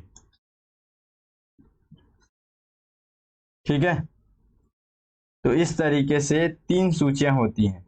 राज्य की सूची के अंतर्गत जो काम है वो सभी राज्य करेगा केवल। केंद्र के अंतर्गत जो काम केंद्र को मिला हुआ है उस सूची में वही काम करेगा। लेकिन जो समवर्ती सूची जो है, इस सूची में राज्य भी काम करता है और केंद्र भी काम करता है। तो ये सूचियां ऐसी हैं, यानी कि कुल मिलाकर के बात ये है कि श्रम से संबंधित जो कानून है वो राज्य भी बनाएगा और केंद्र भी बनाएगा, ये ध्यान रखेंगे। ठीक है, चलिए आगे देखते हैं। मोस्ट इंपॉर्टेंट चीज है, ठीक है, आपको ध्यान रखना है, अच्छे से याद रखना है, पूरा रट लो आप इसको। संविधान में श्रम से संबंधित जो प्रावधान किए गए हैं, और खास करके ये मौलिक अधिकार के अंतर्गत हम लोग देख रहे हैं, कोई श्रम व्यक्ति जो है वो श्रम के लिए, श्रम कल्याण के लिए, या फिर व्यक्ति की श्रम से संबंधित क्या क्या अधिकार हैं, तो अब हम लोग यहाँ पे उसको देखते हैं। सबसे पहले अनुच्छेद 14। अनुच्छेद 14 यह कहता है कि कानून के समक्ष सभी व्यक्ति एक समान है। तो ये जो है ये भी श्रम से संबंधित है, क्योंकि देखिए अगर सभी व्यक्ति एक समान है तो काम से रिलेटेड चीजों में भेदभाव क्यों करेंगे, तो इसलिए ये जो है वो श्रम के अंतर्गत भी आ जाता है। ठीक है, दूसरा यहाँ पे अनुच्छेद 15, राज्य नागरिकों के साथ ये विभेद या भेदभाव नहीं करेगा। भेदभाव किसी भी तरीके से कार्यस्थल में भेदभाव ये बिल्कुल नहीं होना चाहिए। ठीक है, तो ये यहाँ पे अनुच्छेद 15 बताया गया है। 16 में रोजगार के लिए समान अवसर की समता प्रदान करना मोस्ट इंपॉर्टेंट है, वेरी आईएमपी है, क्योंकि इसमें देखिए इन दोनों में इनडायरेक्ट आपको समझ में आ रहा है, यहाँ पे डायरेक्ट समझ में आ रहा है कि आपको रोजगार से संबंधित बातें की जा रही हैं, जिसमें कि आपको हर एक को समान अवसर मिलना चाहिए।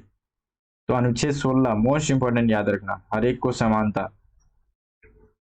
19(1)(c), अनुच्छेद 19(1)(c) में सभी व्यक्तियों को संघ बनाने का अधिकार है। बताइए, कमेंट करके बताइए कि यदि आपको एक संघ बनाना है, एक यूनियन बनाना है, तो यूनियन बनाने के लिए आपको कितने लोगों की आवश्यकता होगी, क्या कंडीशन है, हम लोग अभी पढ़े थे। अगर आपकी यूनियन है, उस यूनियन को हड़ताल करना है, तो जो हड़ताल करने के लिए जो अभियोक्ता है उसको कितने दिन पहले आपको नोटिस देना पड़ेगा। दो चीजों का कमेंट करके आप बताइए, अभी हम लोग पढ़े हैं। अनुच्छेद 21, प्राण एवं दैहिक स्वतंत्रता का अधिकार। अगर कोई श्रमिक है तो क्या श्रमिक को ये अधिकार नहीं है, ये अधिकार उसको भी है, हर एक को है, तो इसलिए इसके साथ ये इंपॉर्टेंट हो जाता है। उसके बाद से देखिए अनुच्छेद 23, बलात् एवं बंधन श्रम निषेध, बंधक श्रम निषेध। लास्ट में हम लोग प्रश्न देखेंगे, पूरा धैर्य से रुकिए, पढ़िए अच्छे से। ठीक है, लास्ट में हम लोग अभी प्रश्न भी देखने वाले हैं, बहुत अच्छा मजेदार प्रश्न है उसमें भी। तो ये बलात् तथा बंधक श्रम निषेध, ये जो है ये आपको अनुच्छेद 23 में बताया गया है। और 24 में बाल श्रम निषेध, 14 वर्ष से कम आयु के किसी बच्चे को आप काम नहीं करा सकते हैं। तो ये देखिए, ये आप यहाँ पे कर सकते हैं VIMP। उसी तरीके से ये 16 जो है, 16 और 24 सबसे ज्यादा मोस्ट इंपॉर्टेंट है, खास करके ध्यान रखेंगे। ठीक है, अब देखते हैं हम लोग थोड़ा सा राज्य नीति निर्देशक तत्वों में क्या बताया गया है। ठीक है, श्रम के बारे में या श्रमिकों के बारे में देखिए, अनुच्छेद 39A में क्या बताया गया है। आजीविका के संसाधनों में पुरुष व महिलाएं दोनों का समान अधिकार होगा। कहाँ पे, 39 और 16 अनुच्छेद दोनों एक जैसे हैं। ठीक है, थोड़ा सा ध्यान रखेंगे, लेकिन बात यह है कि 16 जो है वो आपका अधिकार है, जबकि ये राज्य को केवल एक तरीके से नॉर्मल एडवाइस दिया जा रहा है कि भाई ऐसे करना चाहिए वाला बात है। ठीक है, इसके लिए आप सुप्रीम कोर्ट में नहीं जा सकते हैं। देखिए अनुच्छेद 39D, पुरुष व महिला को समान काम पर समान वेतन दिया जाना चाहिए। तो ये 39D इस तरीके बताया जा रहा है। ठीक है, ये भी दोनों लगभग सेम है, लेकिन देखिए मोस्ट इंपॉर्टेंट है दोनों, वेरी IMP है 39A, 39D। और यहाँ पे 39D में शायद यहाँ पे कुछ और होगा, थोड़ा सा देख लेंगे। ठीक है, 39D के अंतर्गत ही है ये भी।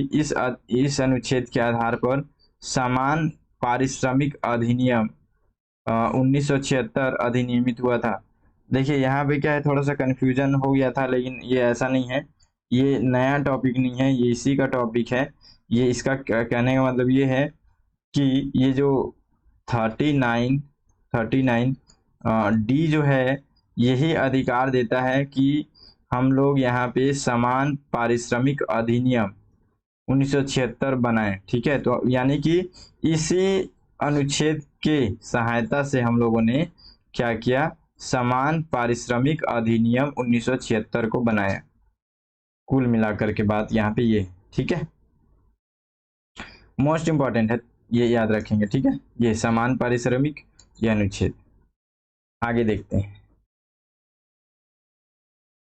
अनुच्छेद 43 ए, इसमें क्या है, 42वें संविधान संशोधन 1976 में जोड़ा गया था, जिसके आधार पर राज्य उपक्रमों के प्रबंधन में श्रमिकों की भागीदारी सुनिश्चित करने का प्रयास करेगा।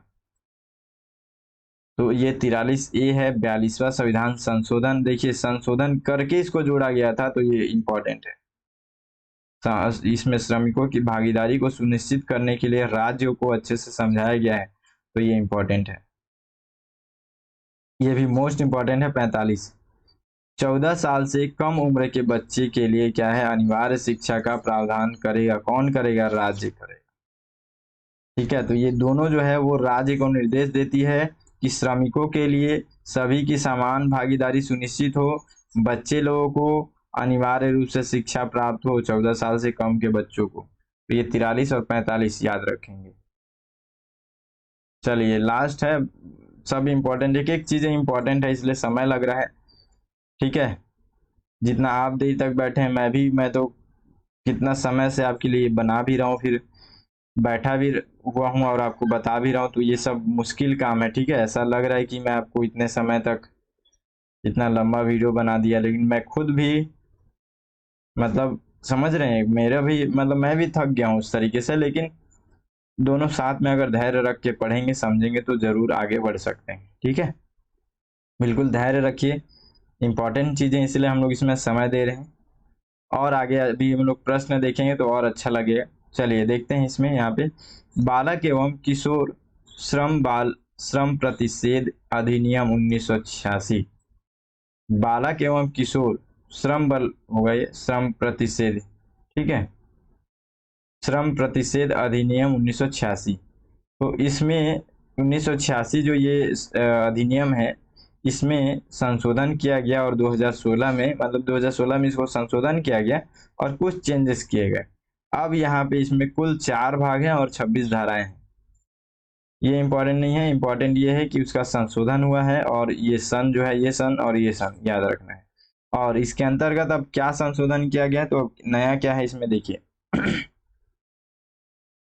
धारा 3(1) के अंतर्गत बालक या बालिका जिसने 14 वर्ष की आयु पूर्ण नहीं की हो, उसे किसी भी नियोजन में नियोजित करना पूर्णतः प्रतिबंधित है। पूर्णतः, तो ये संशोधन के बाद 2016 में ये चीजें आप ध्यान रखेंगे। दूसरा, 14 वर्ष से 18 वर्ष के किशोर को 107 अधिसूचित प्रक्रिया एवं उपजीविकाओं में यह खतरनाक क्षेत्र में यहाँ पे नियोजित किया जाना पूर्णतः प्रतिबंधित है।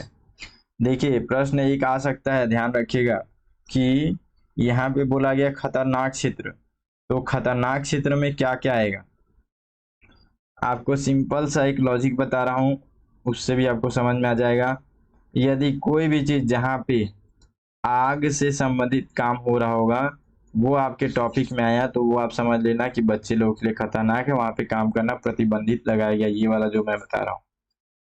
जैसे कि माचिस फैक्ट्री, ये बारूद जो फैक्ट्री है, सीमेंट फैक्ट्री है, जितने भी आग के काम हो रहे हैं यहाँ पे, इस टाइप के चीजें जो हैं अगर हो रही हैं तो वहां पे आपको पूर्णतः प्रतिबंधित है। ठीक है, ध्यान रखिएगा। आगे देखते हैं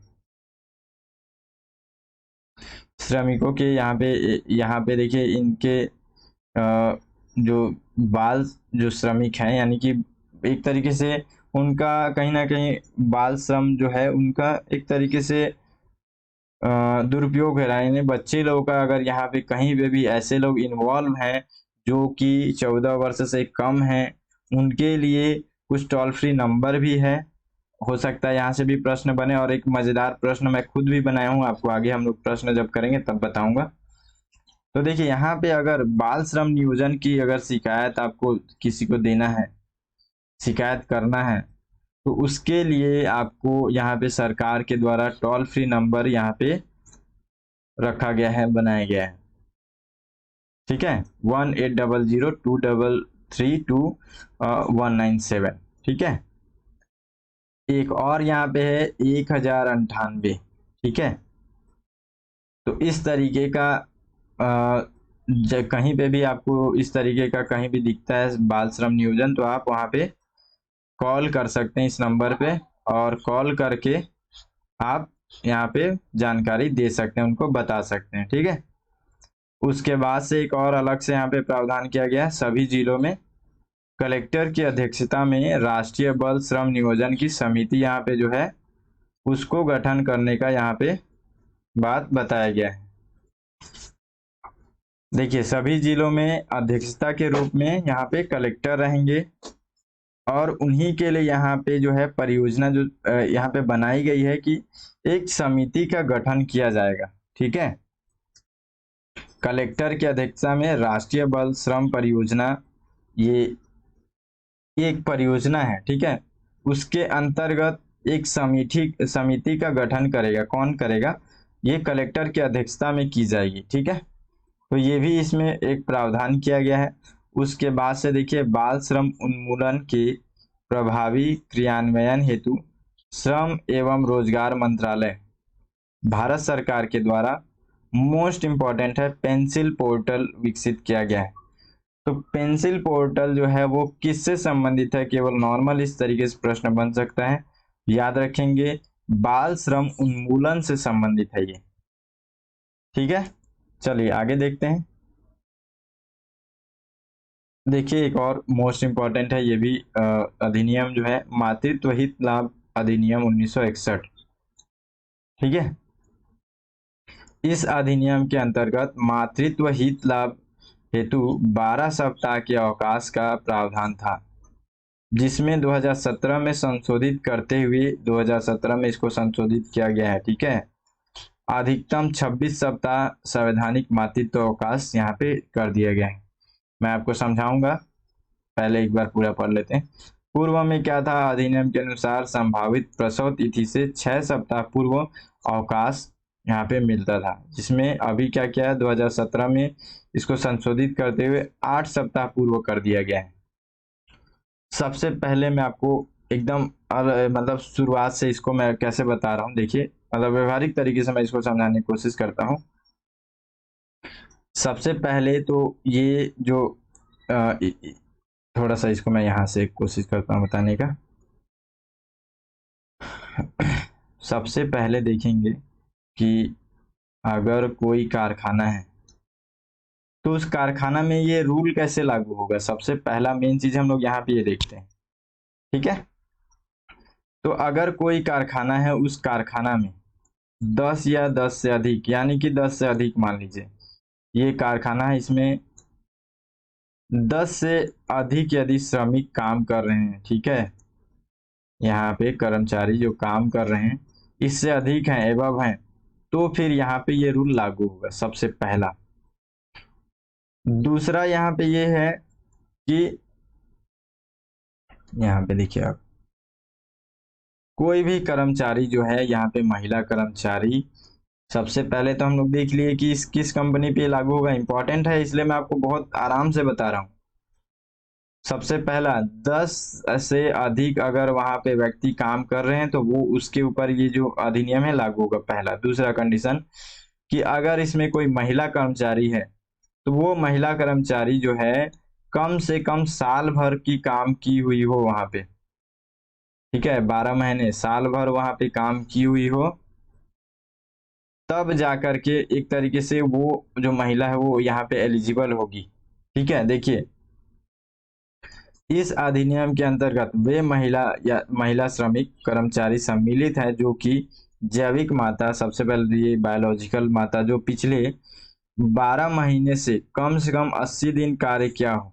ठीक है, जिसमें 80 दिन जो है वो क्या है, 80 दिनों के अंतर्गत जितने भी शासकीय अवकाश वगैरह हैं इन सभी को भी उसमें जोड़ा गया है। ठीक है, तो हम लोग यहाँ पे इसको या तो साल भर मान लीजिए, ठीक है, या फिर केवल 80 दिन मान सकते हैं। लास्ट 80 दिन हम लोग यहाँ पे अगर देखें तो 80 दिन, ठीक है, 80 दिन ध्यान रखिएगा, ज़्यादा अगर परफेक्ट डाटा है हमारे पास तो 80 दिन अगर कोई भी महिला काम करती है, चाहे उसका छुट्टी हो ना हो, सभी चीज़ों को जोड़ करके बताया गया है। अगर वो महिला 80 दिन काम करती है, ज्वाइनिंग के बाद से 80 दिन से एबव अगर वो काम कर रही है वो महिला, तब फिर वो जो है ये मातृत्व अवकाश लाभ के लिए एलिजिबल होगी। ठीक है, अब अगर एलिजिबल होती है तो उसके लिए क्या क्या यहाँ पे बेनिफिट्स हैं। सबसे पहला कि इससे पहले जो ये अधिनियम था 1961, इसमें क्या था कि उसको क्या लाभ मिलता था, जब वो प्रेग्नेंट हो तो वो क्या 12 सप्ताह पहले, 12 सप्ताह के यहाँ पे अवकाश का प्रावधान उसमें था। ठीक है, अब 2017 में उसको संशोधन कर दिया गया। अब 12 सप्ताह की जगह पे वो महिला जो है 26 सप्ताह के लिए वेतन सहित उसको वेतन भी मिलेगा और छुट्टी में भी रहेगी। तो इस तरीके से कर दिया गया 26 सप्ताह के लिए। ठीक है, पहले जो ये अधिनियम था उसमें क्या किया गया था कि 6 सप्ताह पहले अवकाश ले सकती थी। अब 2017 में संशोधन किया गया, अब वो 8 सप्ताह पहले ही छुट्टी ले सकती है। तो इस तरीके की बातें मातृत्व हित लाभ अधिनियम 1961 में बताया गया है। क्लियर, समझ में आ गया आपको? ठीक है, एक एक जो छोटा छोटा पॉइंट आपको मैं बताऊं, ध्यान रखेंगे, थोड़ा सा इम्पोर्टेंट है वो। ठीक है, देखिए एक चीज और है इसमें, इस अधिनियम के अंतर्गत पूर्व में केवल 2 प्रथम संतानों तक ही हित लाभ प्राप्त किया जा सकता था। जो आप ये अधिनियम देख रहे हो, ये यहाँ पे ये जो अधिनियम है 1961 का, ये इसमें पहले केवल 2 संतानों को अलाउ किया गया था, लेकिन जब 2017 में ये संशोधन हुआ ना, तो अब ऐसा कुछ भी इसमें प्रावधान नहीं है। 2 या 2 से अधिक यदि यहाँ पे जीवित संतान है तो उनके गर्भधारण की स्थिति में आपको 12 सप्ताह का सवैतनिक अवकाश का प्रावधान किया गया है। ठीक है, तो फिर भी यहाँ पे ये चीज है कि थोड़ा सा कम कर दिया गया, लेकिन पहले क्या था कि 2 संतान के बाद से आपको कोई हित लाभ नहीं मिलेगा, लेकिन यहाँ पे फिर भी मिल रहा है। ठीक है, तो ये भी बातें इसमें याद रखेंगे, इंपॉर्टेंट है। अब बस लास्ट हो गया है अभी हम लोग, अगर आप लोग, मैं बार बार ये बोल रहा हूँ कि अगर आप लोगों को सच में अच्छा लगेगा, ठीक है, अच्छे से लाइक कमेंट करेंगे, हिम्मत बढ़ाएंगे, तो मैं इसका दूसरा पार्ट भी लेकर के आऊंगा, और भी जितने इंपॉर्टेंट प्रश्न वगैरह हैं उनको भी और इसमें डिस्कस करूंगा। अभी तो हम लोग प्रश्न देखेंगे, बस लास्ट ही अब खत्म होगा, अब हम लोग प्रश्न देखने वाले हैं। देखिए छत्तीसगढ़ श्रम कल्याण मंडल इंपॉर्टेंट है, मोस्ट इंपॉर्टेंट है, बल्कि इसलिए मैं आपको कुछ संगठन भी बता रहा हूँ यहाँ पे। देखिए ये गठन इसका जो हुआ था, छत्तीसगढ़ श्रम कल्याण मंडल, इसका गठन जो है 2000 में हुआ था, 2000 सन में हुआ था। और उस समय मतलब ये अभी के यहाँ पे अध्यक्ष के बारे में बताया जा रहा है कि सफ़ी अहमद जो है इनके अध्यक्ष थे, वर्तमान में है।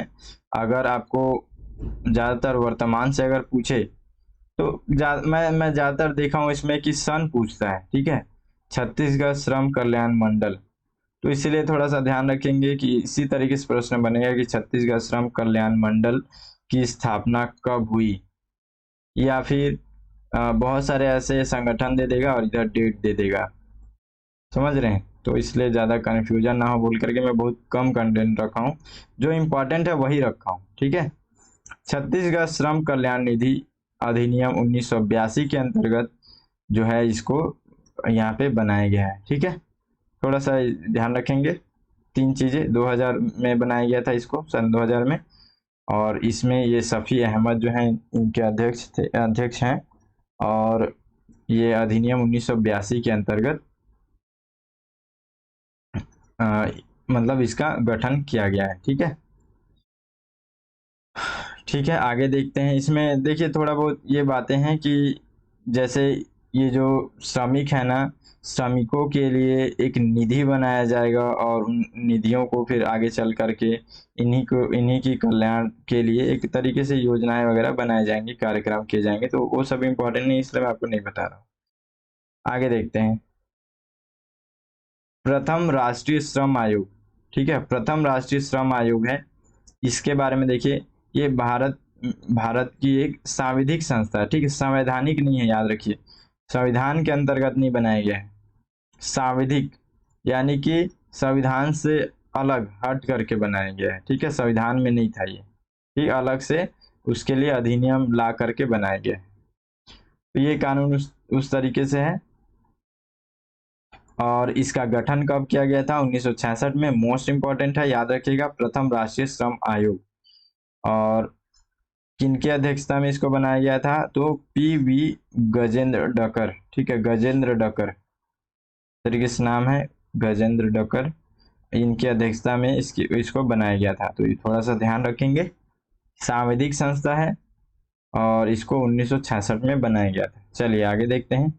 द्वितीय राष्ट्रीय श्रम आयोग, ये 15 अक्टूबर 1999 को बनाया गया था, ठीक है, और इसके जो अध्यक्ष थे यहाँ पे रविंद्र वर्मा, ठीक है, रविंद्र वर्मा ये इसके अध्यक्ष थे। देखिए, हो सकता है अंतर्राष्ट्रीय श्रम संगठन ये बहुत इंपॉर्टेंट है, कई सारे रिपोर्ट्स भी आते हैं और श्रमिकों के लिए काफी कुछ ये कार्य यहाँ से अंतर्राष्ट्रीय लेवल पे भी करता है, तो ये हो सकता है यहाँ से भी प्रश्न पूछ ले। तो ज्यादा कुछ नहीं, दो चीजें याद रखनी है, एक तो ये कि 11 अप्रैल 1919 ईस्वी में इसका गठन हुआ था, दूसरा ज्यादातर इसका मुख्यालय वगैरह पूछता है, तो जेनेवा स्विट्जरलैंड में इसका मुख्यालय है अंतर्राष्ट्रीय श्रम संगठन का, ठीक है। तो इस तरीके से वीडियो तो लंबा हो ही गया है, लेकिन फिर भी हम लोग देखिए कोई बात नहीं, हम लोग फिर भी अभी हम लोग इसको पढ़ेंगे, अच्छे से देखना है हम लोग को, ठीक है ना, थोड़ा सा धैर्य रखिए। अब हम लोग प्रश्न देखने वाले हैं, इसमें बहुत इंपॉर्टेंट प्रश्न है, इसमें देखिए ध्यान रखेंगे। देखिए सबसे पहला प्रश्न है यहाँ पे, भारत में सूती वस्त्र का प्रथम कारखाना 1818 ईस्वी में कहाँ स्थापित हुआ था? फटाफट एकदम आंसर आप कमेंट करके बताइए, ठीक है, तुरंत आपके मन में आ जाना चाहिए। जितना हम लोग पढ़े हैं सब उसी में से प्रश्न है और इम्पोर्टेंट प्रश्न है, ठीक है। तो चलिए, आपको अगर पता चल गया होगा तो मैं बता देता हूँ, इसमें ये हम लोग पढ़े थे सबसे पहले ही कोलकाता के फोर्ट ग्लस्टर में, ठीक है। अगला देखिए, 1874 में भारत श्रमजीवी नामक मासिक पत्रिका किसने निकाली थी? ठीक है, श्रमजीवी नामक ये मासिक पत्रिका है, तो ये इसको किसने निकाला था? तुरंत आंसर कमेंट कीजिए, मेरे से पहले ए बी सी डी जो है तुरंत बस सी लिख दीजिए, बी लिख दीजिए, लेकिन लिखिए, इन्वॉल्व हो करके पढ़िए आप, ठीक है। तो ये शशिपद बनर्जी थे। आगे देखते हैं, देखिए अगला यहाँ पे देखिए प्रश्न, वर्ष 1920 में, वर्ष 1920 में यहाँ पे छत्तीसगढ़ में किसके नेतृत्व में राजनांदगांव स्थित बीएनसी मिल यानी कि बंगाल नागपुर कॉटन मिल में मजदूर हड़ताल प्रारंभ हुई थी? देखिए क्या हो सकता है इसमें, भारत यहाँ पे ये भारतमल ठाकरे, और यहाँ पे खेमलाल बघेल, ठाकुर प्यारेलाल और रामलाल पटेल। तो यहाँ पे हम लोग देखे थे पहले भी, ठाकुर प्यारेलाल। देखिए अगला प्रश्न, चौथा प्रश्न, AITUC का पूरा नाम क्या है? आपको मैं बताया था उसी समय, तुरंत एक बार में आपको याद हो जाना चाहिए। बी इसका सही आंसर है, all India team union, sorry trade union Congress, ठीक है, सॉरी ये नहीं होगा, टीम है यहाँ पे, all India trade union Congress, ठीक है, डी हो जाएगा। देखिए एक मजेदार प्रश्न देखिए यहाँ पे, ठीक है, खुद से बनाने का प्रयास किया हूं, ऐसा तो बनता नहीं है लेकिन बनाना चाहिए, थोड़ा सा व्यवहारिक तरीके से बनाना चाहिए, देखिए मजा आएगा पढ़ने के बाद से, ठीक है। देखिए यहाँ पे, मोहन एक प्राइवेट कंपनी में कार्यरत है, यहाँ पे मध्याह्न भोजन अवकाश के समय वह एक होटल में खाना खाने के लिए जाता है। वहां जाने के बाद से उसे ज्ञात होता है कि 5वीं कक्षा के 2 विद्यार्थी होटल में कार्य कर रहे हैं, ठीक है, उसे यह बाल श्रम प्रतीत होता है, इसलिए वह उनके मालिक से बात कर समझाने का प्रयास करता है, परंतु होटल मालिक उसके बातों को अनदेखा कर देता है।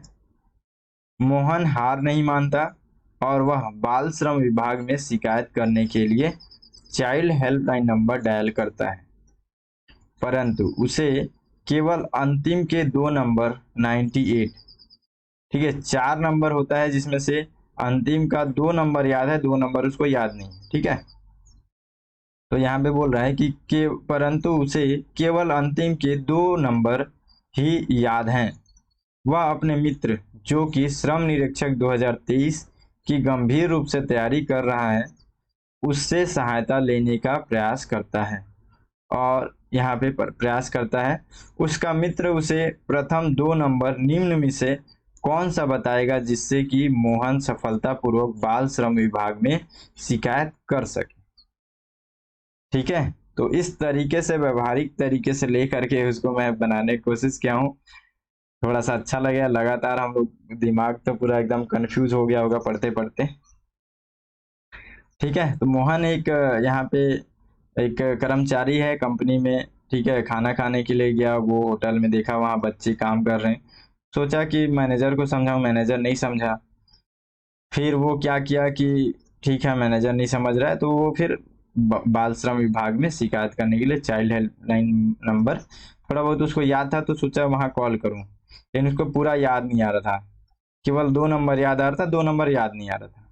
तो अपने दोस्त को फोन किया, तो दोस्त, उसका जो दोस्त है वो 2 नंबर क्या बताया होगा बताइए आप इसमें से। वो ऐसा पहला 2 नंबर क्या बताया होगा जिससे कि उसका कॉल लग जाएगा। जैसे नहीं होता हम लोग कभी कभी, अगर आप लोग भी किए होंगे कि लगभग 8 नंबर हम लोग को कहीं से मिल गया था, बस 2 नंबर नहीं मिल पाया अगले का, तो उसके लिए फिर 2 नंबर बार बार 1 से 8 9 तक 0 तक सब ट्राई करके एक बार कोशिश करके देखते हैं और कभी कभी लग जाता है। तो कुछ ऐसा ही है यहाँ पे, लेकिन यहाँ पे क्या है कि उसका दोस्त जो है वो बहुत सीरियसली पढ़ाई कर रहा है श्रम निरीक्षक का, तो वो अच्छे से जान रहा होगा, तो वो तुरंत बता देगा। चलिए देखते हैं, इसमें ज़्यादा समय नहीं लगाएंगे। इसका सही आंसर है 10। ठीक है, 1098 करके मैं आपको बताया था टोल फ्री नंबर। ठीक है, वहीं से प्रश्न है ये। देखिए अगला प्रश्न है, कारखाना अधिनियम 1881 किस गवर्नर जनरल के समय काल में लाया गया था? कुछ याद आ रहा है आपको? मेरे बताने से पहले यदि आप जान जाते हैं और यहाँ पे कमेंट कर देते हैं ना, तो फिर ये इतना मेहनत करने का फल सच में आपको भी मिलेगा और मुझे भी। ठीक है, तो मेरा मेहनत तभी तो सफल होगा ना, क्योंकि ये सब मैं पढ़ाया हूँ, आपको अभी बताया हूँ। अगर आप नहीं बता पा रहे हैं ना, तो एक बार और फिर से वीडियो देखिए, नोट्स बनाइए और उसको अच्छे से पढ़िए, फिर आप यहाँ पे क्वेश्चन लगाइए। स्वतंत्र भारत का प्रथम कारखाना अधिनियम कब लाया गया? कब लाया गया? जल्दी से कमेंट कर दीजिए एकदम तुरंत। स्वतंत्र भारत का प्रथम, वेरी एमपी करके मैं बताया था आपको, 1948 बी। चलिए आगे देखते हैं। भारतीय संविधान के अनुसार श्रम कौन सी सूची से संबंधित है? एक क्लिक में आपको तुरंत यहाँ पे याद आ जाना चाहिए कि किसमें होगा। ठीक है, बी नंबर समवर्ती सूची। 8वां देखते हैं, रोजगार के लिए समान अवसर की समता संविधान के किस अनुच्छेद में सम्मिलित है? ए अनुच्छेद 16, अनुच्छेद 17, अनुच्छेद 18, अनुच्छेद 19। किसमें है? रोजगार को समान मतलब समानता तरीके से किसमें बात किया गया है, समान रूप से किसमें बात किया गया है? जल्दी जल्दी से कमेंट कीजिए। इसका सही आंसर है ऑप्शन ए, अनुच्छेद 16। अगला प्रश्न देखिए यहाँ पे, अंतरराष्ट्रीय श्रम संगठन किस वर्ष अस्तित्व में आया? तुरंत कमेंट करके बताइए, अभी अभी हम लोग पढ़े हैं, लास्ट लास्ट में हम लोग इसको पढ़े हैं। जल्दी से कमेंट कर दीजिए, एकदम कंफर्म आप अपने मन में रख लीजिए कि हाँ यही सही आंसर होगा। ऑप्शन बी सही आंसर है इसका। अंतरराष्ट्रीय श्रम संगठन का मुख्यालय कहाँ है? तुरंत बताइए, तुरंत आपके दिमाग में क्लिक होना चाहिए कि इसका मुख्यालय कहाँ पर है। Geneva, Paris, New York, Italy. तुरंत दिमाग में क्लिक किया होगा कि ऑप्शन ए जेनेवा होगा। चलिए अगला प्रश्न देखिए, अंतरराष्ट्रीय श्रम दिवस किस दिन मनाया जाता है? बताइए किस दिन मनाया जाता है? ऑप्शन ए 1 जनवरी, बी 1 मई, सी 1 नवंबर और 1 जून। तो क्या हो सकता है? 1 मई। ठीक है, आगे देखिए, छत्तीसगढ़ में श्रम मंत्रालय मंत्रालय किसके अधीन है? किसके अधीन है? ए शिशिर कुमार डहरिया, उमेश पटेल, कवासी लखमा और मोहम्मद अकबर। तो किसके अंतर्गत है ये? ऑप्शन ए सही आंसर है इसका, शिव कुमार डहरिया। ठीक है, चलिए आगे देखिए। ये मनरेगा के अंतर्गत छत्तीसगढ़ में कितने दिनों का श्रमिक रोजगार दिवस सृजन किया जा रहा है? ठीक है, थोड़ा सा अलग प्रश्न है, इसमें डाल दिया हूं ताकि आपको भी ये सब प्रश्न इंपॉर्टेंट है ना, तो कम से कम आप ध्यान तो रहेगा आपको। अगर आपको जानकारी है तो कमेंट कीजिए। ठीक है, देखिए इसका सही आंसर है यहाँ पे बी ऑप्शन 150। ठीक है, 150 दिनों तक का इसमें गारंटी है और नेशनल लेवल पे 100 का। अगला प्रश्न देखिए, किसी वयस्क कर्मकार के लिए एक सप्ताह में काम करने हेतु अनुमत घंटों की अधिकतम संख्या कितनी है? पढ़े हम लोग। ठीक है, तुरंत क्लिक करना चाहिए। ये 35 घंटे, 40 घंटे, 45 घंटे और 40 घंटे, याद आ गया? ऑप्शन डी 48 घंटे। अगला प्रश्न देखते हैं, all India trade union Congress का प्रथम अध्यक्ष कौन था? कौन था? बाल गंगाधर तिलक, कभी सुने अभी तक इतना में? लाला लाजपत राय, जवाहरलाल नेहरू, जेपी नारायण, कौन थे? All India trade union Congress कब बनाया था? ये कब बना हुआ था? कमेंट करके बताइए। चलिए ये भी क्वेश्चन आपके लिए। इसका सही आंसर है बी लाला लाजपत राय। आगे देखते हैं, छत्तीसगढ़ में न्यूनतम दरों का निर्धारण वर्ष में कितनी बार किया जाता है? अगर जानकारी होगा तो तुरंत आप बता देंगे, नहीं होगा तो ऑप्शन इसका बी है, 2 बार किया जाता है। ठीक है, इस तरीके से ही प्रश्न बन रहा है, तो ये बहुत इंपॉर्टेंट प्रश्न है, थोड़ा सा ध्यान दे करके आप इसको सॉल्व करने की कोशिश कीजिए। ठीक है, बहुत बेहतर चीज मैं आपको पढ़ाया हूँ, अगर आप विश्वास करेंगे तो अच्छे से आप नोट्स बनाइए उसका और ये सब प्रश्नों को सॉल्व कीजिए। छत्तीसगढ़ श्रम कल्याण मंडल का गठन किस वर्ष हुआ था? किस वर्ष हुआ? किस वर्ष हुआ? ऑप्शन ए 2000 में, मैं बता चुका हूं आपको। किसी भी श्रमिक को हड़ताल से पहले कितने दिन पूर्व सूचना देना है? जल्दी से, तुरंत क्लिक हो गया होगा आपको माइंड में, और नहीं हुआ होगा तो आप फिर से पढ़िए अपने नोट्स अगर बनाए तो उसको। सी 60 दिन। चलिए आगे देखते हैं, लास्ट है, अब खत्म हो गया। देखिए, प्रथम राष्ट्रीय श्रम आयोग की स्थापना कब हुई? प्रथम राष्ट्रीय श्रम आयोग की स्थापना कब हुई थी? बी 1966, बताया हूं मैं आपको। और द्वितीय राष्ट्रीय श्रम आयोग की स्थापना कब हुई? इसके बाद से कब हुआ था? बी 1999 में। ठीक है, तो इस तरीके से हम लोग सारे प्रश्न भी कर लिए और बहुत इंपॉर्टेंट जितने भी चीजें हैं सब मैं आपको बताया हूँ। बहुत ज्यादा समय हो गया, लेकिन देखिए मैं भी लगातार उसमें मेहनत कर रहा हूँ। ठीक है, तो आपको अगर इसमें कुछ और भी कमी लग रहा है तो मैं तो अपने तरफ से कोशिश करूंगा, लेकिन आपको अगर कुछ और भी इसमें लग रहा है तो आप जरूर बताइए। मैं एक और वीडियो जरूर इसका सेकंड पार्ट लेकर के आऊंगा, जिसमें बहुत कम समय में लगभग, और तो बचा नहीं है, मोस्ट इंपॉर्टेंट चीजें तो मैं आपको बता ही चुका हूँ। ठीक है, कुछ कुछ और बचा कुचा जो है उसको मैं क्लियर करा दूंगा अगले वीडियो में। ठीक है, तो इसको थोड़ा सा आप सभी प्यार दीजिए, चैनल को सब्सक्राइब कर लीजिए, थोड़ा सा सपोर्ट जरूरत है आप लोगों का, और साथ ही साथ एक मोटिवेशन के लिए आप लोग लाइक कमेंट सब कर दीजिए। ठीक है, मिलते हैं अगले वीडियो में, तब तक के लिए जय हिंद।